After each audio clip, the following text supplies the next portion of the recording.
Today I'm in Germany attending the Fortnite FNCS Summit, and we are surrounded by some of the best players in the world. Let's jump in.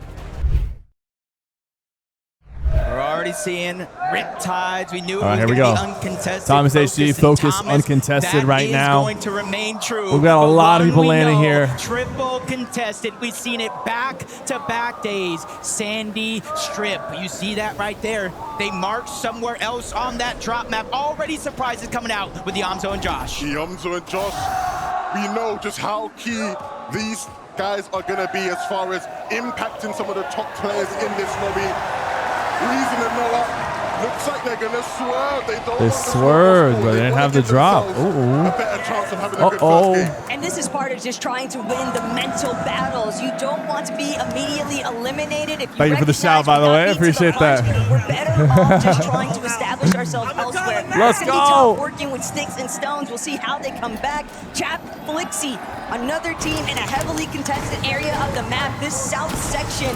Game one, chat. Game one. Has been very busy. Nerves at an all-time high for these players. We're already seeing a couple of eliminations right off of the board, and it looks like Please Flixie don't. was able to get No, that not the Australian duo. That goes down. Flixie already starting off hot here, and he's looking to go back-to-back and wipe him off spawn completely. Oh my God, already 2 kills. To get the momentum going. Not going to be an easy team to go up against, but that is Australia how took a hit. you play things out of They took a hit. It's also going to prevent other duos from being able to immediately get that third-party opportunity. But Ritual, Agers, disaster has struck here in Game 1 at Latte Landing. And the issue right now, Ritual has nowhere to go. Reet, Cooper, obviously trying to hunt him down, but you also have to deal with the likes of Rainy and Nalu very close by. And so the opportunities to actually escape this. Is there a female in the building? There's a lot of girls actually at the... And this was already a POI where we didn't really need more Spanish thrown into the event. works. It was already a messy situation at times. They seem to come so cool, but things are heating up. Not just at Latte. Curve and Veno going down early? It's up to the young Curve to try and keep his duo alive in this first game. He has to try to clutch up big with no shield already. Oh my God. Oh my God. Curve almost did it. In Game 1, the NA Central Wow. champions have just gone down. Wow. NA Central champions It's down. not what they prepared for. We spoke to Veno and he said we just need to, prepare ourselves What a mentally shot. as best as possible. But no amount of mental preparation can prepare you for a shot like that, Taco. King just came. Bro, my ready TikTok here just got today. suspended Clearly again. riding off a little bit of momentum even from those matches. And yesterday, you get that Victor Royale, and what could feel better for the confidence? But Nalu, that's also going to be a big strike here. Ritual's Thank you so out of much. this. First and second place. Bro, I'm literally in at the 3,000 NA Central viewers. My TikTok got Finals restricted. this season are down and out in game And then I one. appealed it, and then it just, they confirmed This is the that team. they confirmed in 0.2 seconds that... Exchanges a surprise third party from Nalu and Rainy, What? but they're going to do a lot of the heavy lifting for Reet and Cooper. And I think they know that he's a solo, at least for now. So they're trying to put the pressure down. They're trying to at least Yo, TikTok, I'm restarting the stream again. I don't know. I didn't have this problem yesterday. It's about the storm surge as well. But today it's Reed's just definitely looking to chase crazy. this one down, but for Cooper, that's who I really got in the back of my mind. 2023, everyone 3K wants viewers to on kind of TikTok rule in like that 10 minutes, Land and then I have to Championship restart out it. from him, but the fact of the matter is, I'm gonna retitle Cooper's it. here to prove there's a reason why he won back then, and he's still got what it takes. Yeah, and they're going to continue to hunt. We're seeing the effects of Latte Landing. Nalu, even when you think you're worrying about the players in the POI who you're trying to fight, there's always potential for someone sitting up on them. I literally have permission to watch take this, shots the inside, tournament, Thomas bro. And focus. They're in a scrap here south of Riptides. Yeah, this one's going to be tough. Even if you start off uncontested, doesn't mean it's going to remain that way. Akira and Karama are trying to come over and crash the party, but Focus and Thomas, they got some early game shots. TikTok, That's gonna help like their the early stream, game like the surge, stream. give them a little bit of freedom, but you can see that they instantly disengage off. They don't want to fight this unless they absolutely have to. Let me move For my Thomas, webcam for Focus, above. It's about the little victories that they're looking to stretch into a mile. For Thomas and Focus, too, they just know how this one tends to play out. Triple contested is just not worth it. Somebody else is always going to come into the mix. So Sky scrambling around. Battlewood Boulevard has just not gone favorably at all for any of our major champions for EU and NA. And it looks like it was Yomzo and Josh that Oh, played spoiler. sneaky play. Oh, and Sky, they have played Wow. their game so consistently. Bro, there's a lot of There's top so teams are much getting pressure. Watch the anti-scrap there. dunked on right now. Kanata just went down too. It seems like they're pulling out an old Well, I've seen playbook 3 strategy, kind of FNCS team champions strat, dropping everywhere from along last the map, season but Gino die and Pablo in game seems 1. to have left Sandy, but for Veno and right Curve, reason, it looks like they've taken Kanata out both dead, Kanata and Sky Victor or V, Scroll, being whichever one one of the died. only team standing at Sandy's strip. You can see they already have that elimination onto Victor V, putting Kanata in such a pickle. They slide in, they take him out, and send him right back to the lobby. That's one of those crazy. moments where you Am I really reading want to TikTok make sure chat? you Yes, I am. don't Soup basement to the overheat if roses. you are in Victor V Heart and with the Kanata's roses. position, but we'll see. Oh, they're just how that booing, changes bro. up They're in game booing 2. Poyo and Peterbot. Peterbot rather take their time going fishing over at Squibbly Shores. It's been a bit more Poyo calm. is fishing We've seen while so much Peterbot action is kind of hopping around the map, but creeping up on them. Pete That's and crazy. Poyo, all they're really after is trying to see what else they can build. And it's going to be a very pivotal game to see where Peterbot's mentality is at. We saw on day 1, They're booing. game 1, he jumped into a fight too eagerly, got rattled a bit. It was the same story back last year in Leon at the Global Championships. Will he learn his lesson on the stage here today? Alert from underneath. It doesn't look like it's going to work. That's Kiduo and Werix. They get pushed out. Mini Pio and Fakun, they're going to go ahead and take advantage and take control of all the pieces from underneath, forcing them further and further back into those tunnels, cutting off one of the only exits towards the top side of the map. And that's going to make them make a decision here.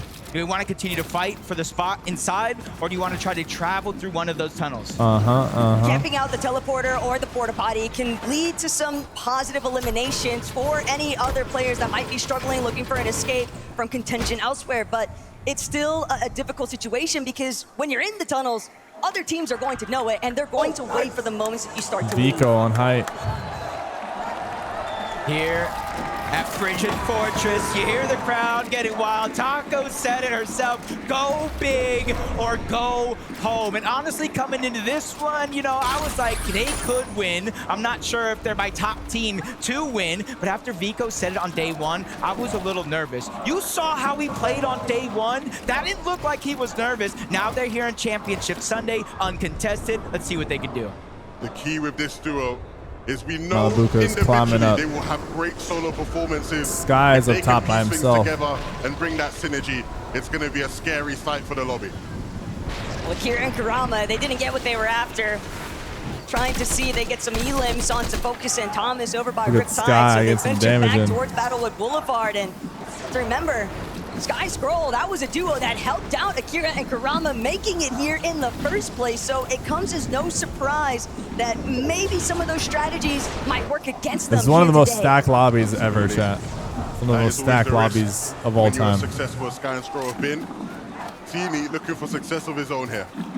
Just kind of looking at the mini-map, wondering, where is Shark even at? It's almost like that Peter Box-esque situation where he's lurking. Yeah, where by is himself. Shark? Maybe he's just trying to get damage He's here. on top of Not a full Wonky? elimination, but he's going to get an opportunity here as he turns the corner. One shot onto Demons, and that's what you call a little success. You get the damage and you just keep it moving. Finally, we see where Shark was at, on top of the wonky land wheel. No surprise.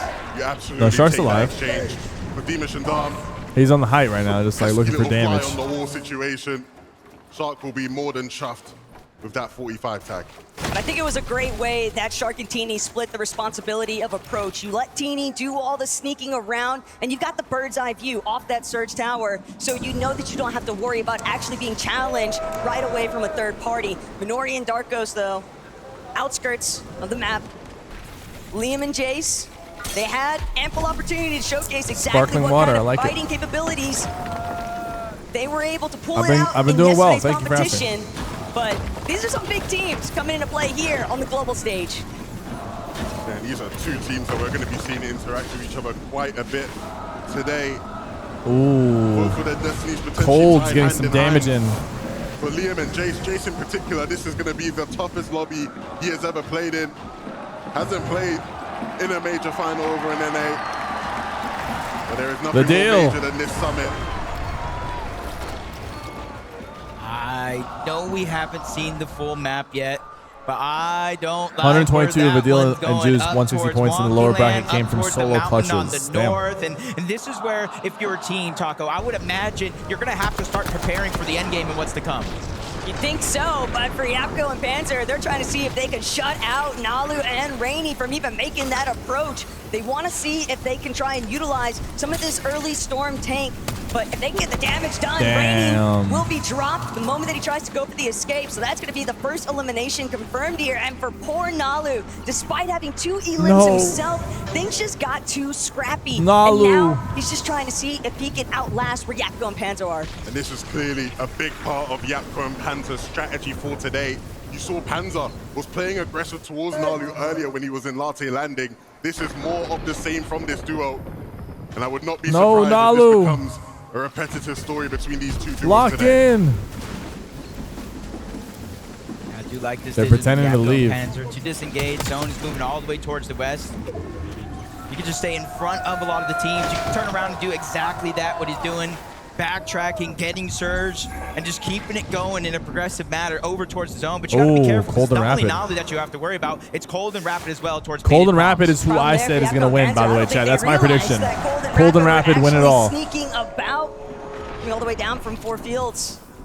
Paradise Palms might be eaten up here shortly, but for Thomas, that early delay from Akira and Karama over by Riptides has clearly impacted the way that they wanted to actually move around the map, and they are being held yet again by the same gentle mates. Akira and Karama realize focus is out. This is a solo. If we can get the additional points, all the better.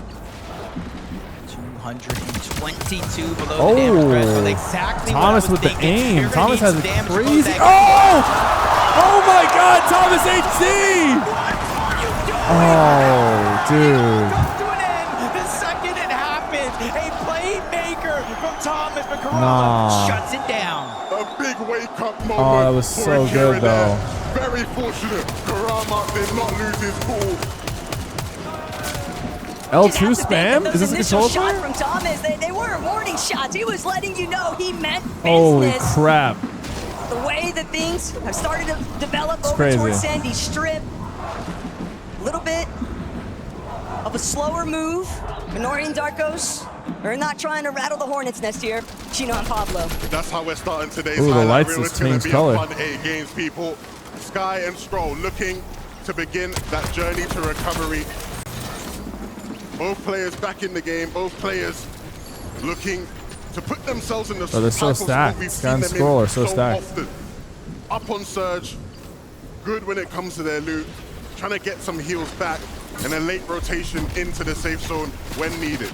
Yeah, that's got to be a good heads-up play by Sky, not only to get his teammate back, but he able to get eliminations, but they're getting jumped on right now. 400 above, Troll trying to answer the Victor call V. underneath. No, that's not Victor V. He died earlier. A little bit of height advantage. That's not Vic trying something. to give up any advantages in a fight like this. They're the only 2 teams this far out of zone. You see the Oh, what a business. shot! They're gonna What a use the shot! disengage, but Sky turns back, gets one Sky and knock, gets the Scroll. elimination as well. That siphon is going to keep him alive. I mean, you said Oh, they that was a jumped on. typical They gamer were the ones skin that just doing went the down. jumping. Bro wanted the Quickly 10 grand. regained control of that fight, Bro and wanted now the sitting 10 in grand. another dominant position. That was all just about the recovery point. We knew that they were going to need some form Damn. of a comeback after starting off Damn. shaky. And now you get the reboot, you get eliminations to go with it. A pure refresh that's going to allow them to make this dead side rotation later into the zone. Bismuth. What a rotate. With the shockwave, they realize, hey, we've already stayed a ton of time in the zone, rightfully so. Sky had to get Scroll back into the game. So even though they're above the damage threshold, they want to try to minimize the amount of storm damage they're taking so it doesn't become a factor later on. Bedell. Big Oh! time here between himself and Badil. Everybody's been seeing it out of Badil, that's for sure. So Woo! many solo clutches, but We got too, some you good gotta remember, shots here he's willing to throw today. Some shots too. Some great shots. Chino and Pablo. Last we saw them, they were chasing down Kanata and Victor V, the NA West champs. Now we see him 500 above the damage threshold, positioned well inside of the zone. But now Scroll finds himself in a tough spot. Sky is down. He has to try to return Oh! the favor. And he's able to take down LB Works, but the pressure is not slowing down. Multiple teams and players Oh my firing God. off in this direction, but the blessing is here. Taco Scroll drops the slap pizza, not and he's bad. healing I up mean, inside of the zone. Sky is They dead, have a but like chance to Scroll's do a getting deeper some. west side wraparound, but it seems like they try to just cut He's straight doing to some the solo center clutch of of that doom next right zone. here. Too much congestion has now led to more problems. And he'll stay alive, Taco, but at what cost? He's lost his teammate, he's lost most of his builds, and he's not working with much as far as the heals go. Scroll is going to have to bring I am out reading a TikTok solo chat, yes, of course. masterclass if he has any chance of getting serious points on the board here.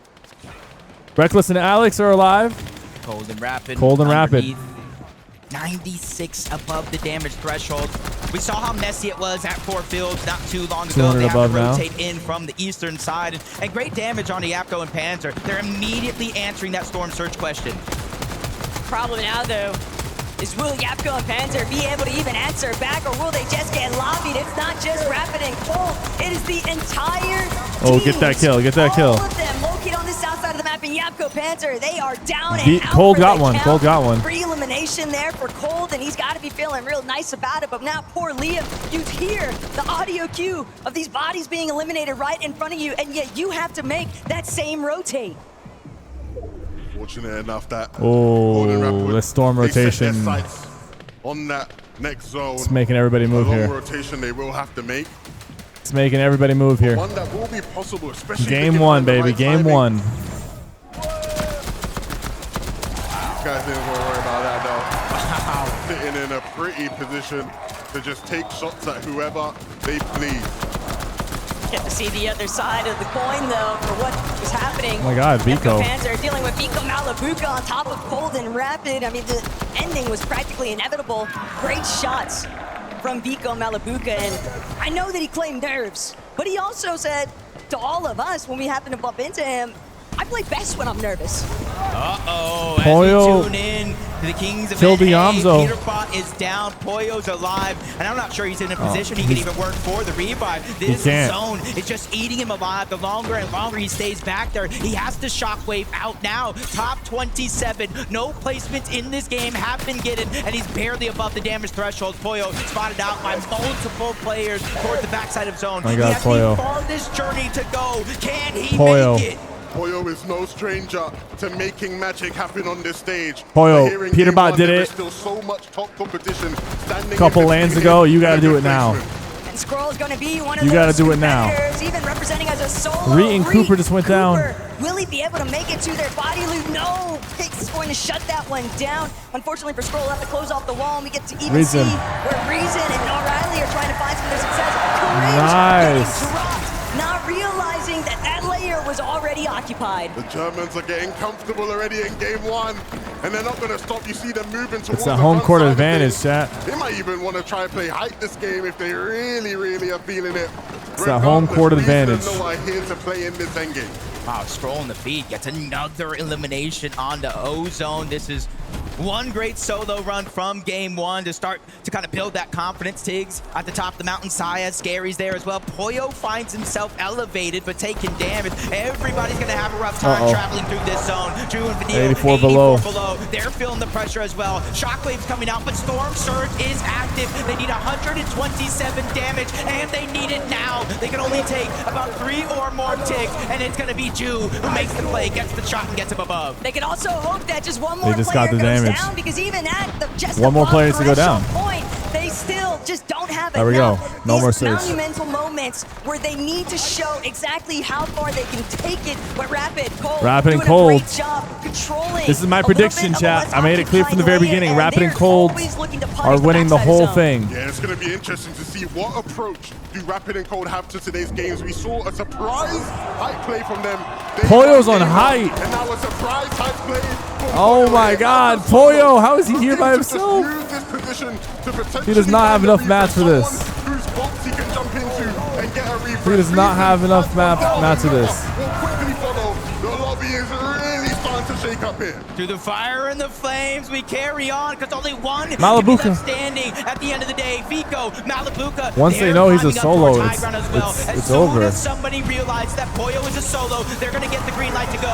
Ju finds the elimination on the Minipio, but instantly it's taken down. Not able to really Pollo's down his utilize the last siphon. mats. They're all trying to make it up, but there's a new king on high ground. Pump has made his way above. Oh my God, this is Scroll actually just sitting crazy. inside his own box. He's not had too many instances Alex just went of down, catching no. that breath of relief. He'll utilize a lot of his heals, but now Cold and Rapid, a duo as strong as ever. They've been hanging out on that secondary height for a while here, but from the front side position, Teeny and Shark. have Teeny and decided Shark. height is theirs for the They've got the taking. mats to hold Looking it. back now, they've already overcome. Uncontested, has never felt so good for Shark and Teeny. We know they've got so many mats. Somebody lands at their drop spot. Let's see what they can unleash here. They already have the high ground. Teeny, 4 eliminations, and immediately putting pressure down onto Gino and Pablo. That second height team. Oh my God. Forced down. Everybody's being Reckless is still alive. Closer together. And you can see on the I like that. I like that.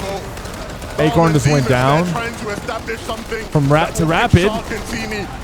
There's a refresh for Cold and Rapid. These two duos and everybody in between who will drop down or Cold. into this trap. Cold and Rapid. Oh my God.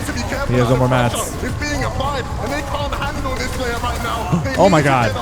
And Cold will do just that. No other options but to forfeit on high. Oh my God, no. That's my duo. Oh my God, Scroll is still a solo.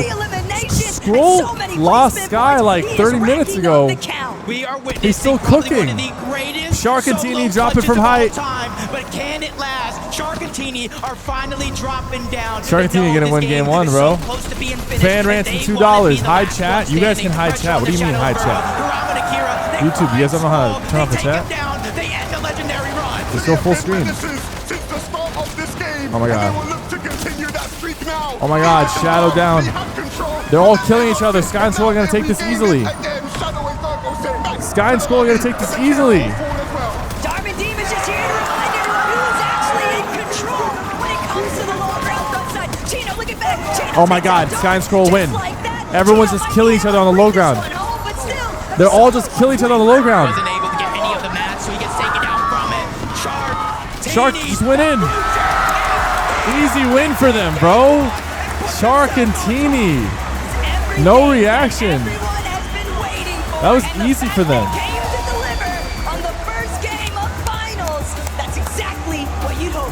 That's crazy, bro. That's crazy. Let's go, Team NA.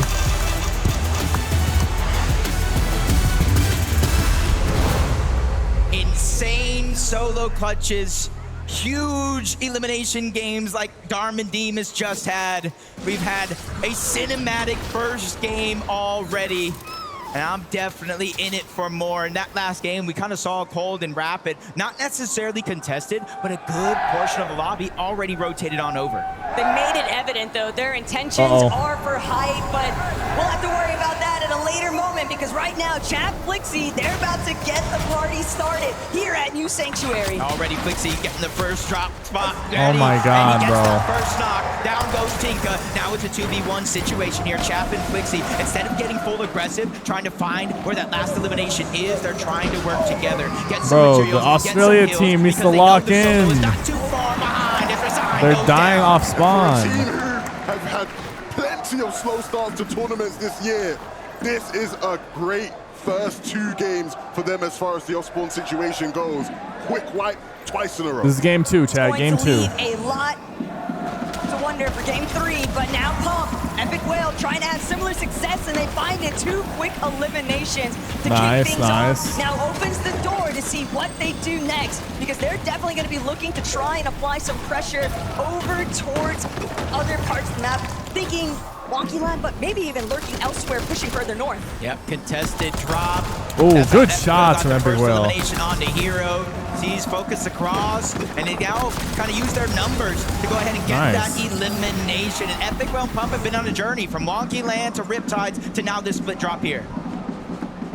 Very nice. As we tune into Cooper and Reek, you will notice 2 eliminations between them. They took down the Asian duo. Rainy, Nalu landed on them, and will be regretting that as they will watch the rest of this game on that stage. We're tuning again. No mats. O'Reilly, not even the best loadout Awkward here. spot. Looking like they were trying to take the fight. A contested drop means you're not going to get everything right out of the gate. Surviving with 9 HP. He is blessed here with a second chance at life. But you see, there's 2 teams directly nearby. We know 2 teams are north towards Latte, and with so many more towards the west. I'm not sure where Noah and Reason are going to get their loot from. He can't afford to even take another tick of damage, and Danikush, Diggs, they were bound to see those white tags being applied, so more pressure definitely. I want to see Veno. Damo. Benno and Curve Trying to see have a good whether game or here. not they'll have a better story here over by Riptides. Cammy and Hottie jumping into the mix very early on. A little bit of a spoiler even. Their intentions were clearly to mess up Focus and Thomas. Yeah, I mean, it's interesting to see. Oh, Focus and Thomas are running in. Fighting in this area all season long.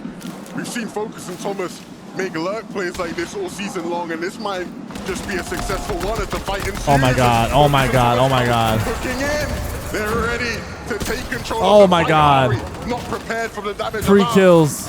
And it might just be Focus and Thomas's fight to win. Oh my god. Easy 3 kills. Wow, well played. Great start to the game for Focus and Thomas.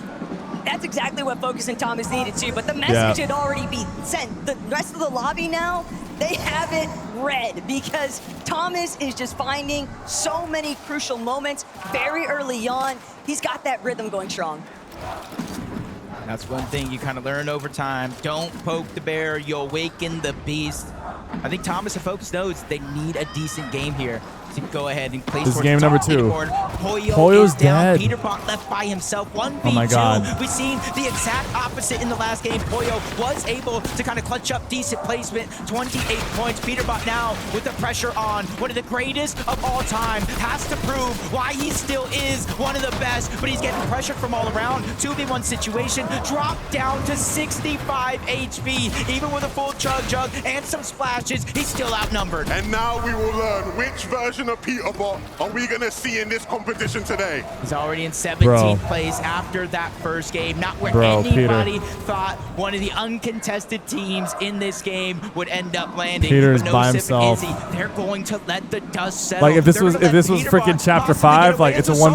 1v2. But how do you give Peterbot this much grace? You have him isolated as a solo. You are strong. They're with your leaving him, duo, bro. There's another and duo yet pulling up. They just don't feel like the juice is worth the squeeze because they recognize Darm and Deemish already on the move. And we always talk in EU about I'm not gonna lie, there chat, like seems the to be a amount lack of respect respect people, that even here, Peter Izzy and demands Nosif respecting Peter, is crazy. they know what he can Like do they did when you not give him enough press time him. and Even space. when they cracked him, they let him heal up. Back on over to Battlewood. Kind of saw the ending portions of this fight in game 1. Benno and Curve were sent back to the lobby early. Akira NA and is getting Karama, bullied they so used far. that as a confidence boost to propel themselves for the rest of the game. And I don't think Benno and Curve will get lurked on and make that same mistake too many times. We heard it live from Benno himself just the other day, though. Most of what he intends to do in a finals lobby, he hasn't brought to light yet. Could this be another one of those methods? Only time will tell. But for right now, Curve, Benno, they've had so many of their plans kind of ruined just having to constantly engage with these teams south of the map. A team who doesn't need to do much as far as adaptation goes. They've been successful all season long, playing their game how they want to play it.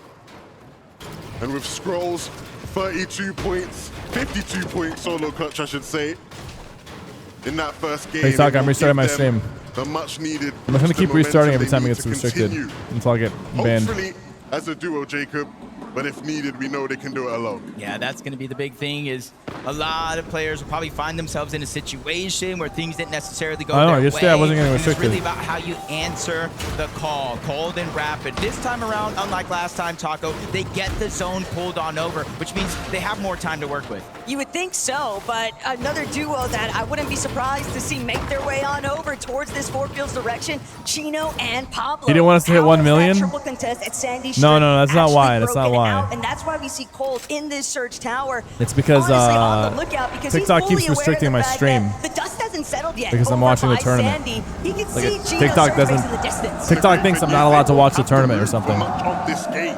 The zone continues to pull to the Oh my god, east. the people next to They me are having rice, prime pasta, and position chicken. to continue and have another great endgame. Yeah, and I think everybody's kind of feeling the pressure I'm low-key of hungry that after seeing game their food. number 1. Storm Surge really dictated how teams were able to play. If you were below that damage threshold, you almost had to be a magnet to Dang, a thank you for the fridge and gifts. push yourself against the first team that you saw. Yo, Spark Royale So with the now- Prime. With one game already under their belt, you're seeing teams This is kind El of play a little Frijo bit with the more Prime passive. sub. Thank you. 85 alive Baller here Brad, in 100 zone 3. bits That means versus it's the gonna be 16 months. dangerous when it Abu comes to Bakr with the Surge. Prime. And you see Swizzy and Pixie, a duo who many will be hoping to hear plenty from today. Just a moment ago, it looked like they were trying to set up a little lurk play. But this is a team who understands how to play within the congestion. We've seen them do it all throughout the season. Look who's back fighting. A bit of a rematch between Focus, Thomas, Kurama, and Akira potentially.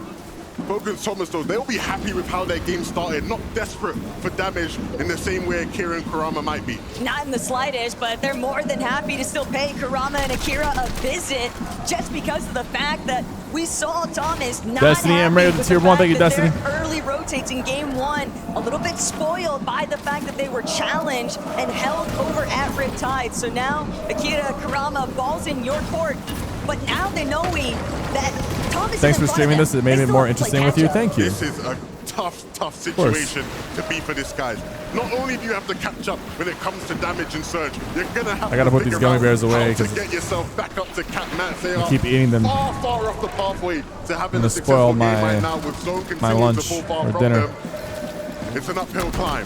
This is a battle I didn't expect to see this early. Shark and second Teeny. place, respectively. Shark and Teeny going against Oh, Arm and Demon. fighting against first and second. The north side of the map. This is a big fight. This is huge. Being taken off, HP, the longer you stay in the zone, the more likely you are to just get one shot knocked. And I think they realize that. Teeny making sure to grab the splashes, 12 overall. They just need to get in the same box, and health won't necessarily be a worry. Meanwhile, Shark is still putting down pressure. He's trying not to let Darman Demas do the same thing. He doesn't want to get them healthy enough to fight back, and I think Teeny knows it as well. That's why he's putting pressure on both of those walls, trying to break in and finally get that elimination on First Dark. place team down by the second place team. What they've been trying to stall out for, but we'll even get a chance to review here, see how exactly they lurked on them. Begin with, and Demas just fully caught off guard. Teeny lurking around the rock. He is notorious. Wow. Peterbot got Pollo back up. He frequently finds those Peterbot got Pollo back up. other teams' loop paths to he cut stayed them alive off and find them when they're in a moment of slippage. And last time we saw these boys here, though, Peterbot and Pollo, it was in a bit of a pickle. Peterbot stuck by himself, further out from where he is now. Pollo was down, but it's good to see that Pollo is back in the game, fresh off with a reboot. And because they are uncontested at Squibbly, there's a lot of time for them to get the loot and the loadout that they need for the rest of the game. Time. I got you, Arrow. Something Akira and Kurama have much of right now. Veno seemingly realizing that and looking to pull away, not give these guys what they want, and that is a fight.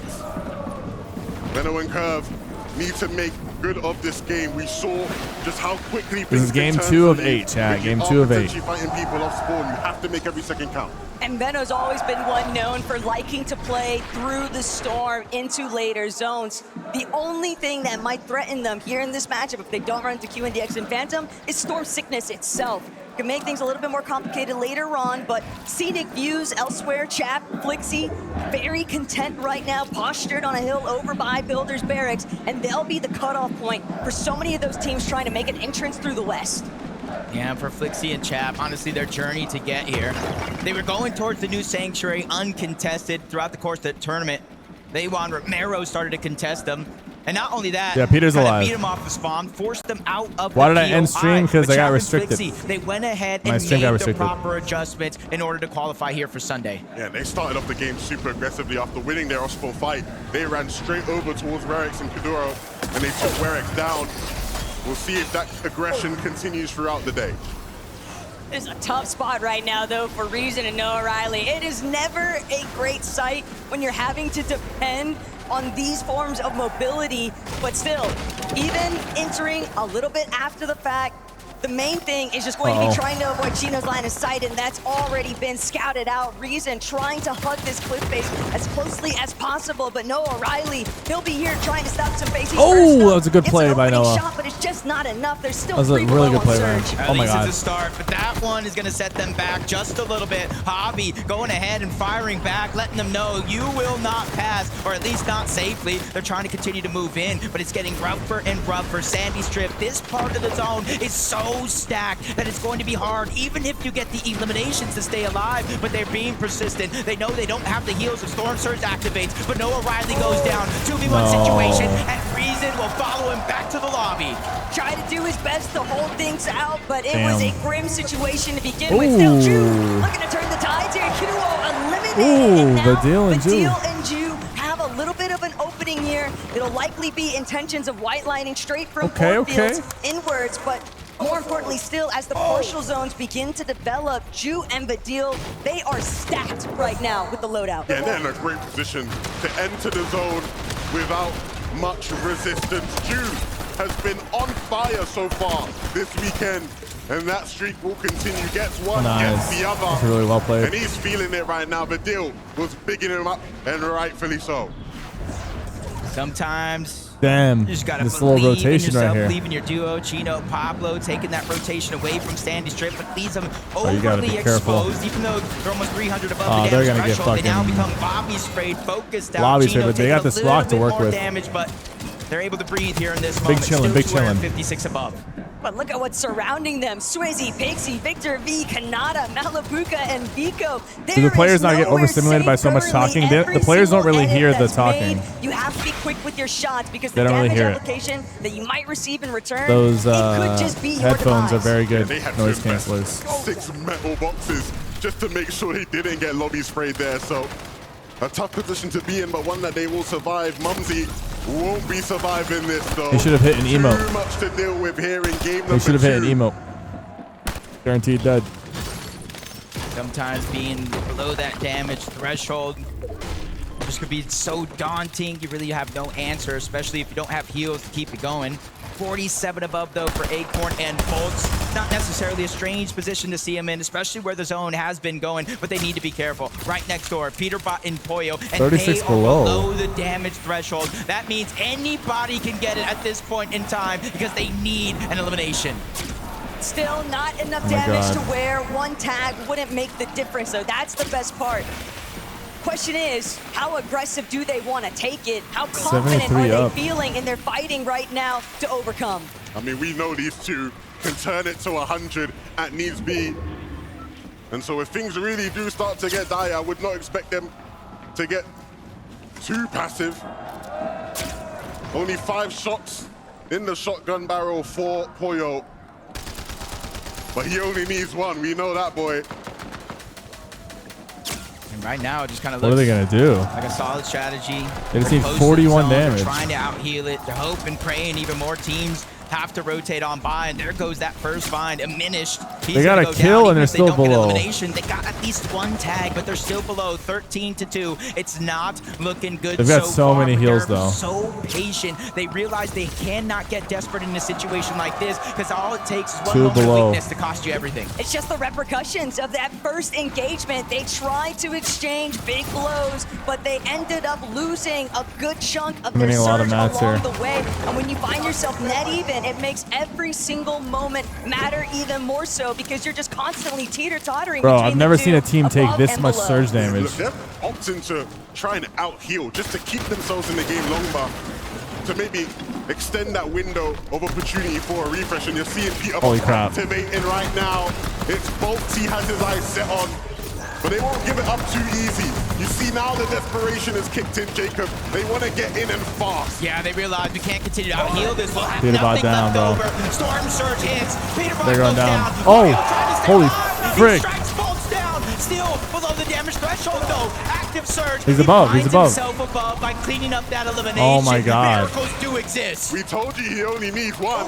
And they found it, and now he's got plenty Dude, more to Poyo work is with, kind of but as a carrying. solo, it's going to be all Poyo's the more kinda carrying. complicated still. Bro, I've never You know, seen a Acorn team can't take that possibly much be surge happy damage. about that. It looked like they were They going took to like get out scot-free 400 surge instead. damage. It cost them so much along the way. They had so many Back-to-back heals. games right now They just where had no Poyo's gonna have opportunity to play do this damage. game out as a solo. They had no He opportunity. played it phenomenally in that Oh. last one, but he needs a repeat. Oh, is that performance, Poyo? which might not last They almost too long. caught him. Sharkantini waiting in the waters to strike, but he escapes with certainty. But how much distance can he create himself from one of the most dangerous teams in the lobby? This might be one of the worst case scenarios though for Poyo, but his saving grace here is that Sharkantini Victor is V and Kanata are prioritizing getting the lasered. positioning. They don't need to waste their time on someone who's clearly just way too tattered to actually do something back. Pico Malabuka though, Kanata this went could down. be a great opportunity for them to strike first as Victor V left by his lonesome 349 below. He might just be delaying the inevitable here if he doesn't find a pop-off in an instant.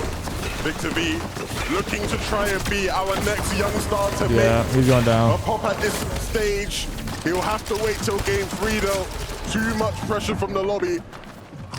And Ju, we bigged him up earlier this 214 game, below, he's cooked. but can he back it up with just 9 builds remaining in a very, very steep surge situation?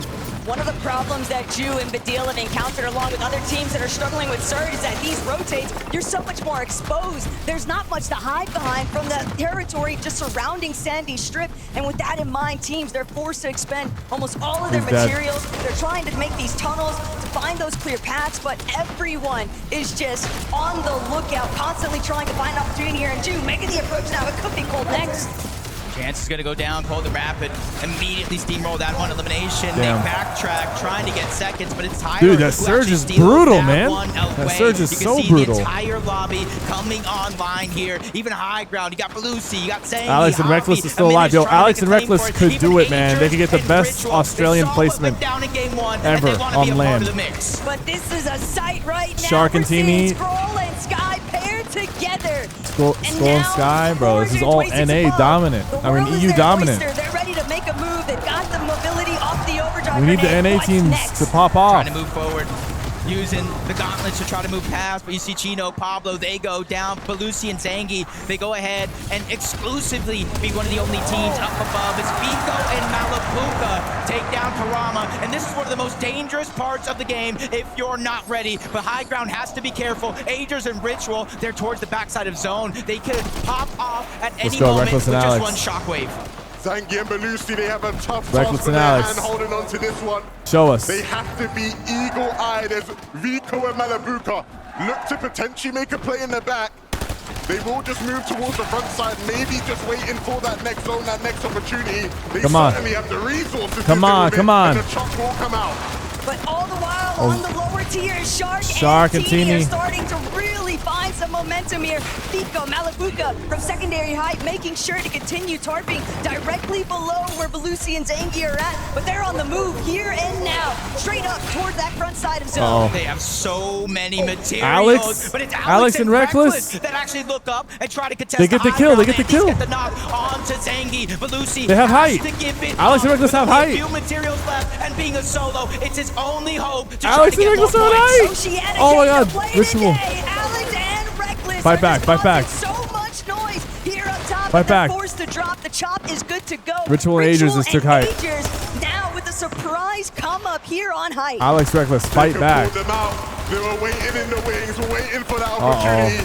And as soon as they said something, I mean, at least this is NA. Up and took it, but now it's about delivering and closing Alex went this down. game out. I think Reckless went down too. So many duels left in this one, trying to fight for the win. You got Thomas trying to move forward, reunite with focus, which is a necessity Thomas because AC. he has 0 builds left. Even with 7 eliminations, they're falling short in terms of materials in the end game, and eventually they're getting closer and closer to Sky and Scroll. Shark goes down. Sky and Scroll will Shark and Teeny are dead. Denied. Oh my God. Just taking everything from everyone. Scroll's crazy. Again, left as a solo, No. beaming Ritual up on height, but now he's made his presence known. Forced to drop, but he has the builds. He's ready to make a move. Bro. Ritual Agers, wait, Reed is alive. Any team from coming Rapid's up alive. They're gonna try to look to do it Okay, again. this is an NA. This is an NA game. Besides Scroll. 6 eliminations for Agers by himself, but down below you have And to be Vico. careful. Vico and Malabuka, they are the ones that are running the low. Vico Malabuka look like they're primed up to win this. Everyone else is having to duke it out, but these two, they're ready. Oh my God, to try Vico. and bring down Ritual Malabuka and went down, though. Vico loses Malabuka though. They might have 7 eliminations, but can Vico get some more? 7 eliminations is Malabuka going crazy. down. That leaves Agers and Ritual, the only duo left in this game, but you have to watch out. Scroll, dangerous. Vico, we know he can clutch up, but up above, they're EU's pressuring killing each both of other. the solo players, forcing Sky and Scroll Oh together. yeah. Agers Give goes us this down. NA win. Gets the elimination. Give us this NA win. Situation. Agers and Ritual seal the deal. NA on Taking top, down baby! Vico. All they needed Come was on. just to get the ball rolling. USA. They make it out of Latte Landing, and they Let's get it. immediately converted into Let's a get it. victory royale here in game 2. NA on top. They've got to be feeling so good about it. Your layer is never too safe. What's up, chat? What's up, chat? How you doing? How's the Boy, stream Mr. going? Savage. It's going great. It's actually good viewership on TikTok, YouTube, Twitch. It's kind of going crazy. Can we get some W's in the chat for Savage and all the chats right now? I need to see it flying. Yes. I need to see it flying right now for Mr. Savage. Who won this game? Agers and Ritual. So EU won game 1, NA won game 2, but I think EU is still dominating. Hold and rapid, but we gotta lock in. I think Shark and Tini are gonna win. Sky and Scroll too. Like I think they took first that last game. I think they're in first right now. Yeah. I don't know. All right, we'll see. Guys, give it up for Savage. Good to see you, bro. And where you are now on the leaderboard isn't and Peterbot is still impactful. Peterbot. There's He's just 6 having a rough more go here. games left to pick up those points, eliminations, victory royales, and close Look, the gap. chat, I'm not We're trying to looking at make who is the excuses best for in the world anybody, as of now in top but 15 for the global championship. LAN environments are so different than online. And some players just do better on LAN compared to online because they're better at adapting to the scenarios and being uncomfortable. And then I do think, I'll be honest, I do think like there is a small advantage. Nice, epic whale.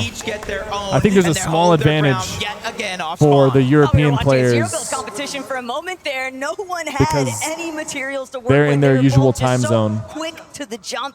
I know the players have been here since like Tuesday or Wednesday. Some even like on Monday. But like the sleep and rest aspect is very important, and like not all the players are adapting well. And this might have been the best possible decision they could have made. Big early damage done onto Chap and Vixie, and they have no answers. They landed. I've been here since Monday. Okay, it's been 6 days, and my sleep is still so terrible. To connect and find at least one knock that gives you the opportunity to actually push. You also have the crowd cheering for the players that they know here in Germany, and then they're booing some of the. I mean, they're really only booing Peterbot and Playo, to be honest. That's the only duo they're doing. So yeah, I mean, it just you got to factor that in. It's not a huge factor, but it's definitely significant enough. Winning that previous game, dude, what happened? Haven't been figured out as far as what the dynamic of the day is going to be.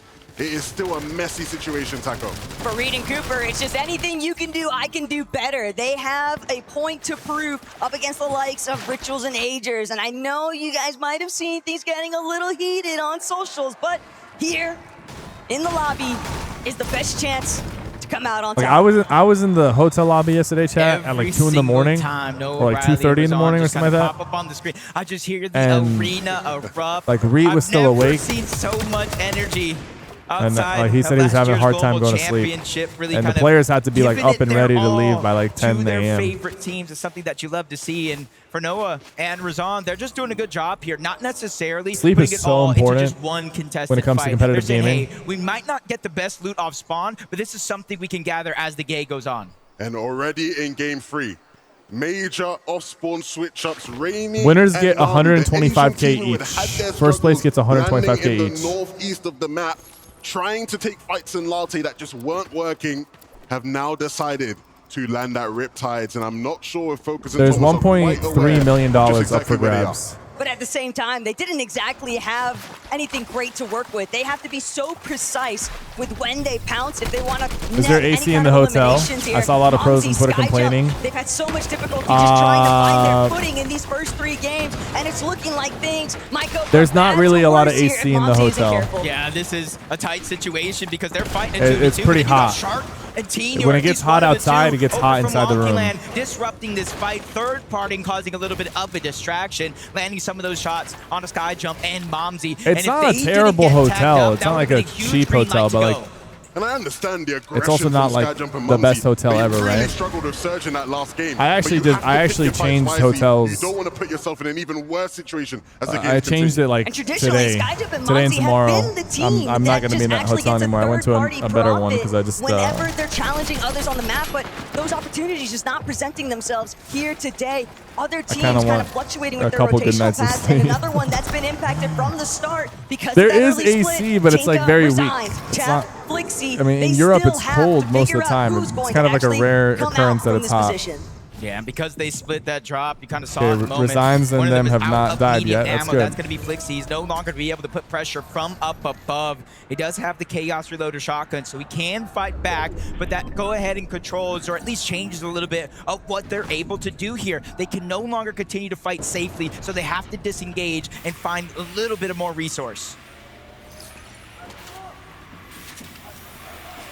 King and Tails surprised the world yesterday with their qualification into this final with a big win. Started off the day ruining the party for the NA Central champions Venno and Curve, and now looking to I meant it's rare for it to be high in Germany. Like, it's not high in Germany often. Yeah. What do we have here? Vidil and Ju. Ju taking Reason out. Friendly fire going on.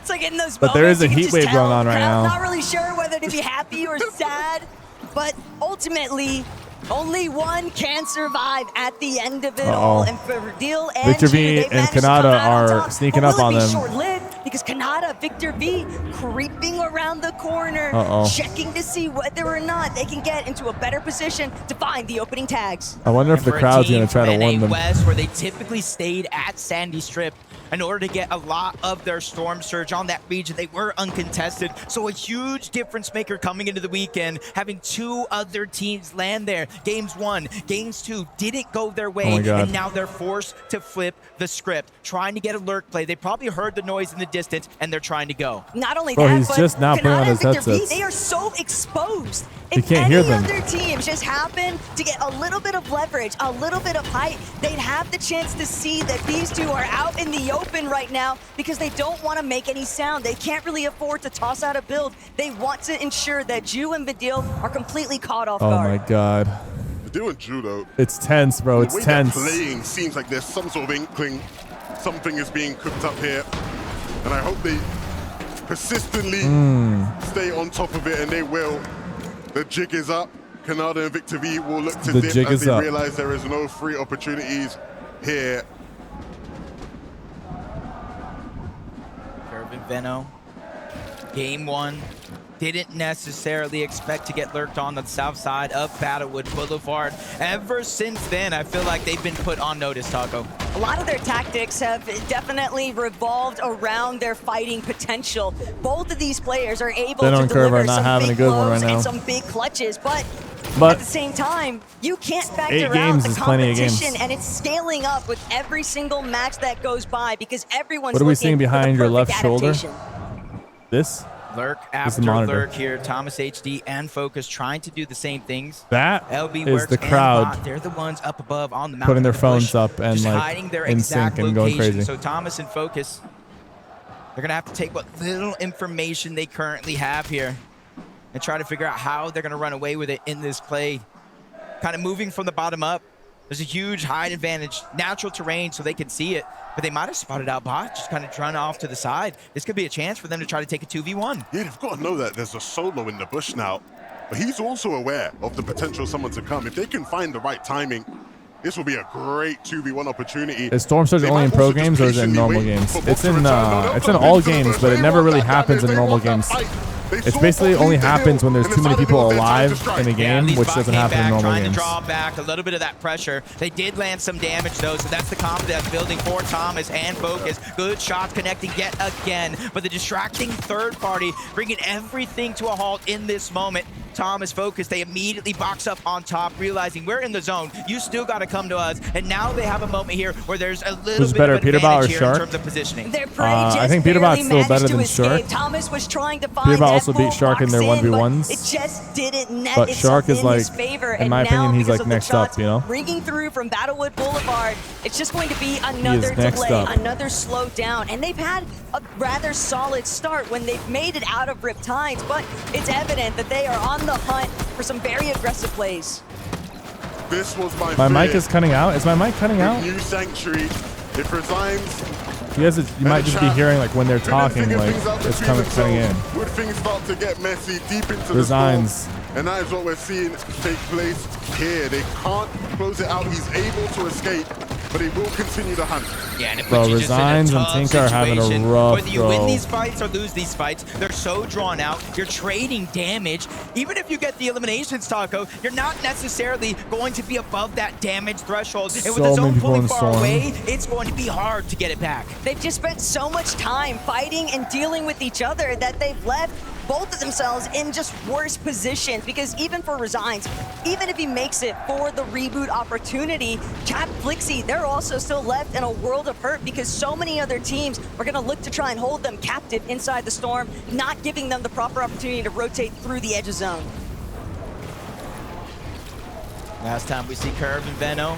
Notice teams are playing Storm in a more different situation, trying now to play than before. safe.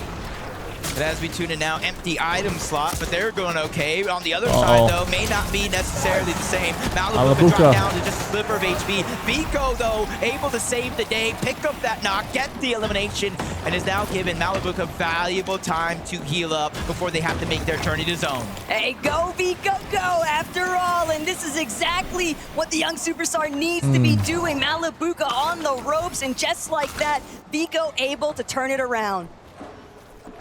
I mean, if these guys are going to come out fighting and Malibuka Let's tap in with is Peter going to come Bon out Pollo. swinging, it takes the pressure off for Vico to deliver. What a shot. But when he has to, he'll hit shots just like that. Darman Demish, a second chance in this lobby. They started the day on top. Their second place competition took them out in game number 2. And here in game number 3, they'll look Do I like to casting? Yeah, I like recapture casting. that first place position. Just pulling it back to where But the reason why I things haven't actually casted it in Fortnite because ended it's up just here it's for a lot Jeff and Flixie, it's a lot of work. Tyler just caught lacking, had no idea that there's still a team sitting around New Sanctuary. Yeah, Chase is already down, though. Minut's going to be able to certainly clean up that elimination. Siphon going to allow him to survive just a little bit longer inside of the zone before he has to pop any HP. And I like what Javi's doing here. Instead of fighting a 1v1, giving him a chance to possibly win, he just converges back onto a Minish. They get into the same box and realize, hey, there's a huge strength in numbers. We're up on the Storm Surge. We didn't take much damage. Let's just take this moment as a win. Practically 5-5-5-2 on their next entrance. Peter Bon Pollo, don't count them out, We'll chat. see what happens Don't next. count them but out. Peter Bon Pollo, quiet start.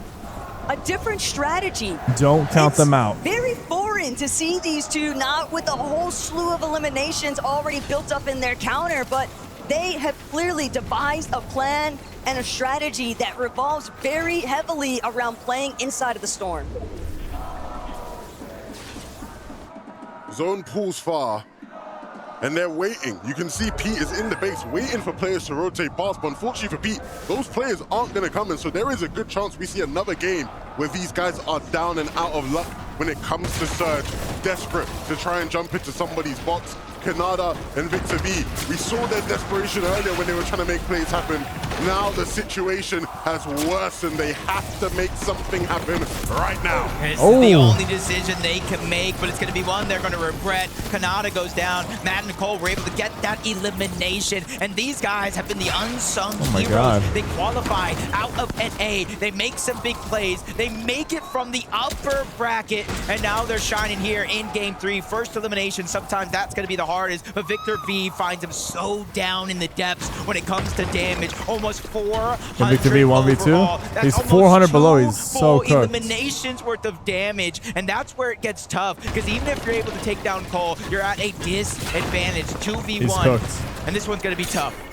Victor V can't even afford to stall. The Surge is just going to start ticking away at his HP, and for Matt and Cole, they've already gotten exactly what they were after. Sure, Vic's able to pick up the splashes, but what else could he do with it? They need to be careful on Victor V's side and on the other side with P.O. and Poyo lurking in the zone behind them. Veno Oh and no, Curve. Resigns What and do they have Tinker. for Resign and Tinker? Oh my A God, great little lurk play. no. We've seen Veno do that many times over the years. Not the And he did that they're as having well such a in rough the go. NA finals, and Tinker and Resigns clearly weren't prepared for it.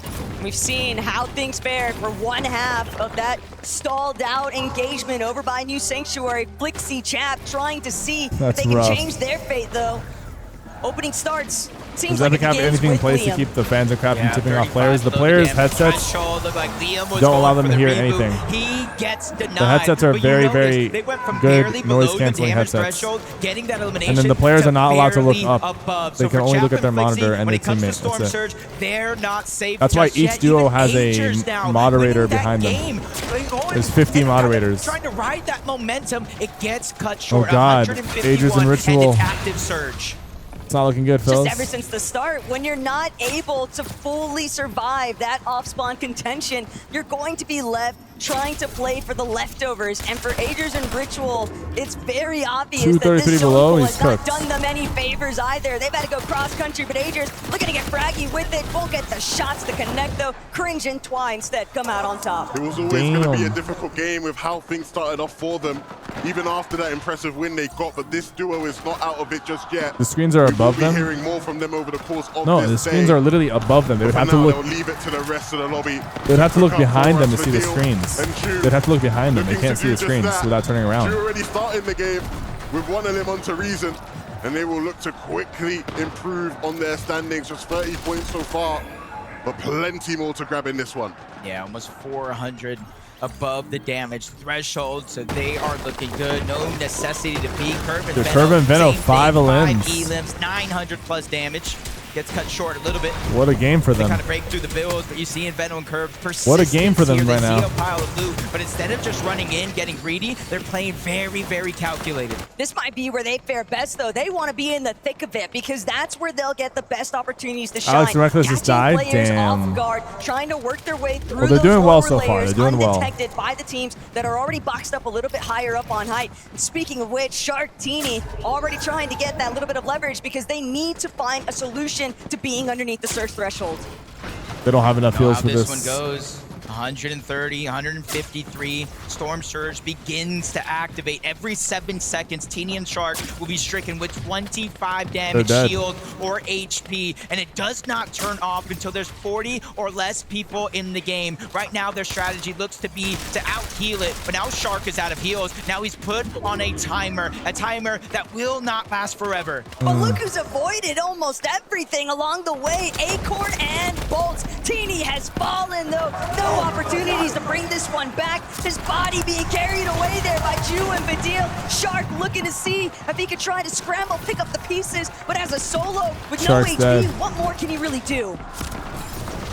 He doesn't look like he has the answers to that question, Taco. With just one He does not have the answer. Shark and Teeny will that leave surge their is brutal, man. That surge is brutal. So many of our Titans go down early, and you're kind of seeing how Teeny was able to go down. But Dio and Ju just caught him black and edit the wall and get that elimination. Even during all that chaos, we saw Cold and Rapid went down as well. Veno's going to get knocked. Curve trying to be a hero. Sky and Stroll there, trying to get the second onto Sky, but he gets denied that opportunity. Rightfully so. He goes right back into the box, trying to get the revive onto Veno with his own pushing him in. He can't be the hero he needs, but there's still a knock right in front. Curve trying to save the Sypher for the last moment. Curve needs it to kick in now or never, but he can't afford to see if he can find another shot. Eventually, though, he might be saved just in the nick of time. But when you got Scroll just revived him. Lobby, 2 major champions. Oh my God, Curve kind of sold Now's that. the time to see who's really on top. And Curve might not have been able to save his teammate, but Sky certainly could. Scroll back in the game and back with a chance to make things happen. Curve had a chance right there to get the damage. To tiptoe his way around, and he will be caught out. Oof. And so it's up to him now to get things done. On the front side of the Poyo zone, and Peter, are they positioning. dead? No, they're alive. Pixie looking to do the same. Malabuka, Vico. We've seen how strong they've been so far today. Will this be their opportunity to take first Typical place? gamer. Trying to get that whole side of the zone, but they get cut short, cut off, kind of tagged up all at the same time. Vico's going to go down. A lot of pressure has just been put on Malabuka's shoulders. 132 points. They're so close to the top of the leaderboard, they can taste it as he tries to steal another one away, but that one's going to go to Momsy. The flank comes in. He doesn't hear it. Swizzy and Pixie take him down. Swizzy and Pixie are primed and ready. They are just they've got a good amount of points, too. Spraying down every single Sky and one of Scroll these teams. are in first. All of the players that are just a little bit Comfortably in first and still alive. Pixie, Swizzy with the damage Peterbot only alive. Poyo's by. Poyo went down. These guys can rise to the occasion today. it would be exactly the type of story you expect out of Swizzy and Pixie Peterbot. Playing the Storm now as all this madness ensues.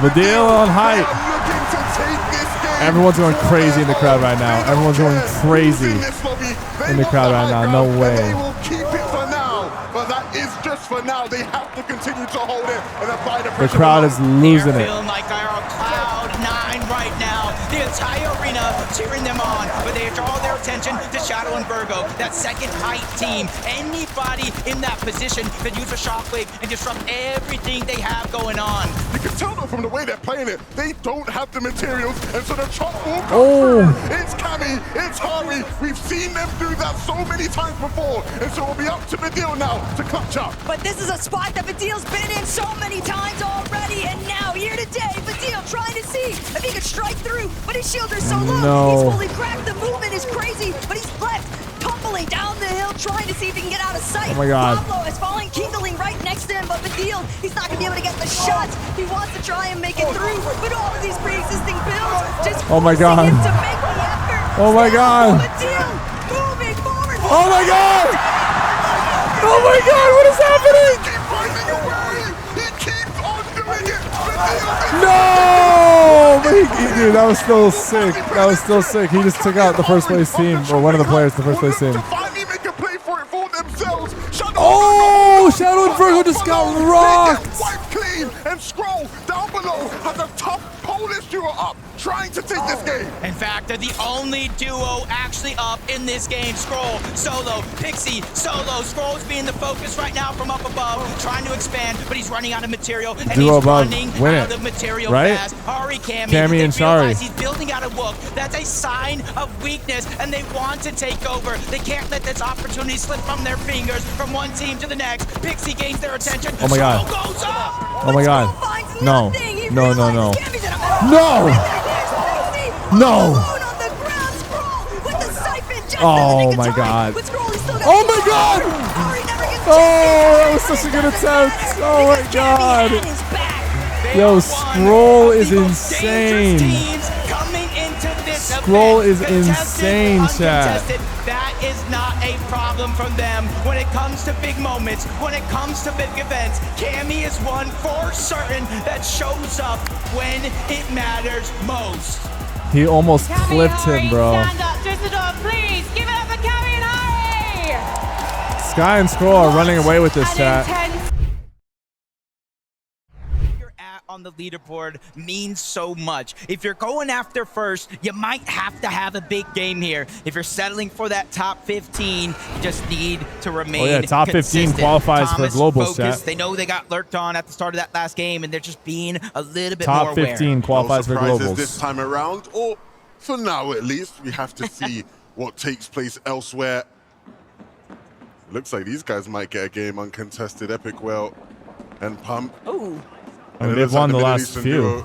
Has decided. Oh, whoa. Whoa. They don't get landed on, but they do get Whoa, shot what at just the happened sky, to Epic and there will Well? be more shooting out the sky here. As these two duos I looked down for 1 run it second. back. Did he just get fried out the sky? It's just the nature of the game when it comes to these drop spots sometimes. Oh, this time Flixie Flixie goes goes down. The chest, gets the Thunderburst, but not They're the getting their elimination. revenge. 2v1. Tinka and resigns the strength in numbers, and that was a little bit of a Let's mismatch. go. Chap went underneath. He left his teammate alone by himself, and sometimes that's the only second you need. Sometimes you just have to give up the sacrifice, though. Flixie fully understanding that they just weren't going to be able to pull this one back. It's better Soup, to thank you just for the have finger Chap hearts. try and play things through. J-Man with the roses, Zach with the roses, thank you guys. Hero and Bacchus, they've got to be feeling great about the fact that they might actually get to experience a game. They've been dealing with Epic Whale and Pump, and we can go back to see where things really started to take off for them. Surprise spawning Virgo. That's a bad news Bears moment, but Hero Virgo not and finished with it. Shadow, they were in 4th place. They just died off spawn. Both of those eliminations. That was the best And honestly, placing NA sometimes team it that takes got died one off switch up of a spawn. drop spot to get things rolling in your favor.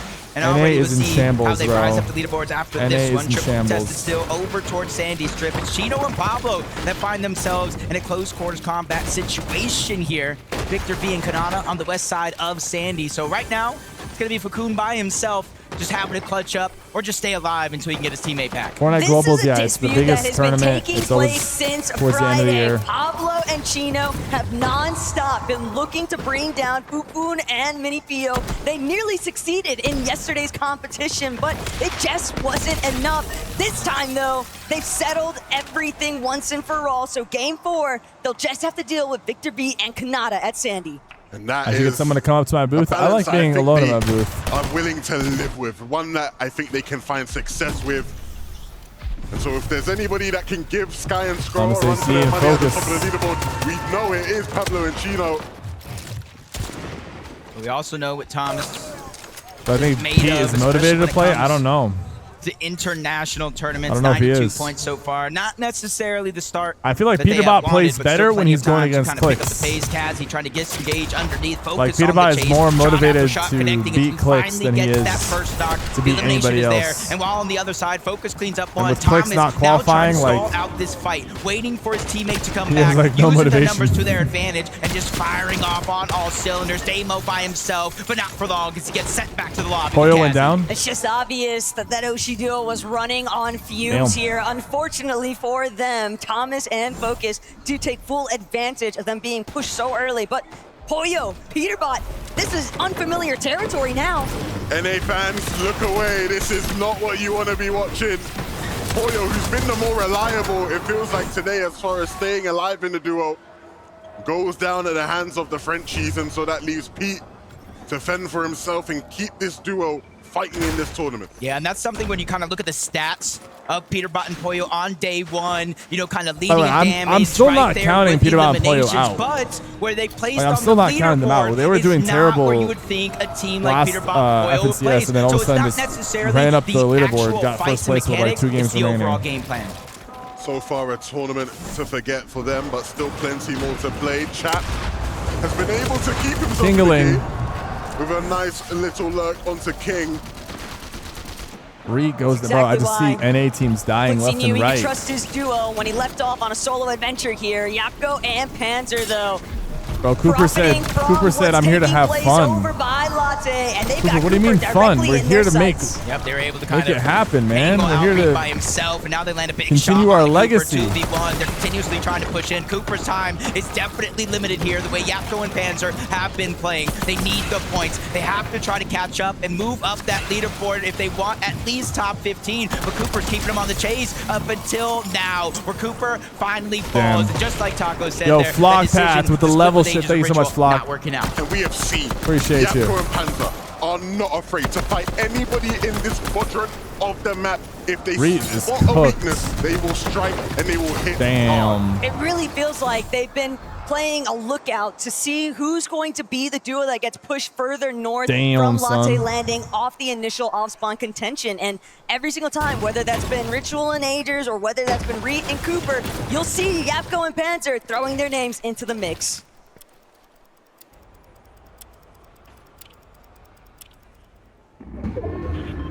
As the dust settles, Reason and Noah, we've seen kind of two sides of this coin.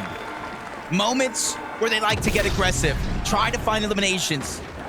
And then moments where they play passive, just like this, lurking. We know these teleporters, a lot of teams like to traverse through, avoid all the chaos that goes above and on the island, but sometimes it ends up being one of those plays where you run into nobody throughout the course of hiding down there.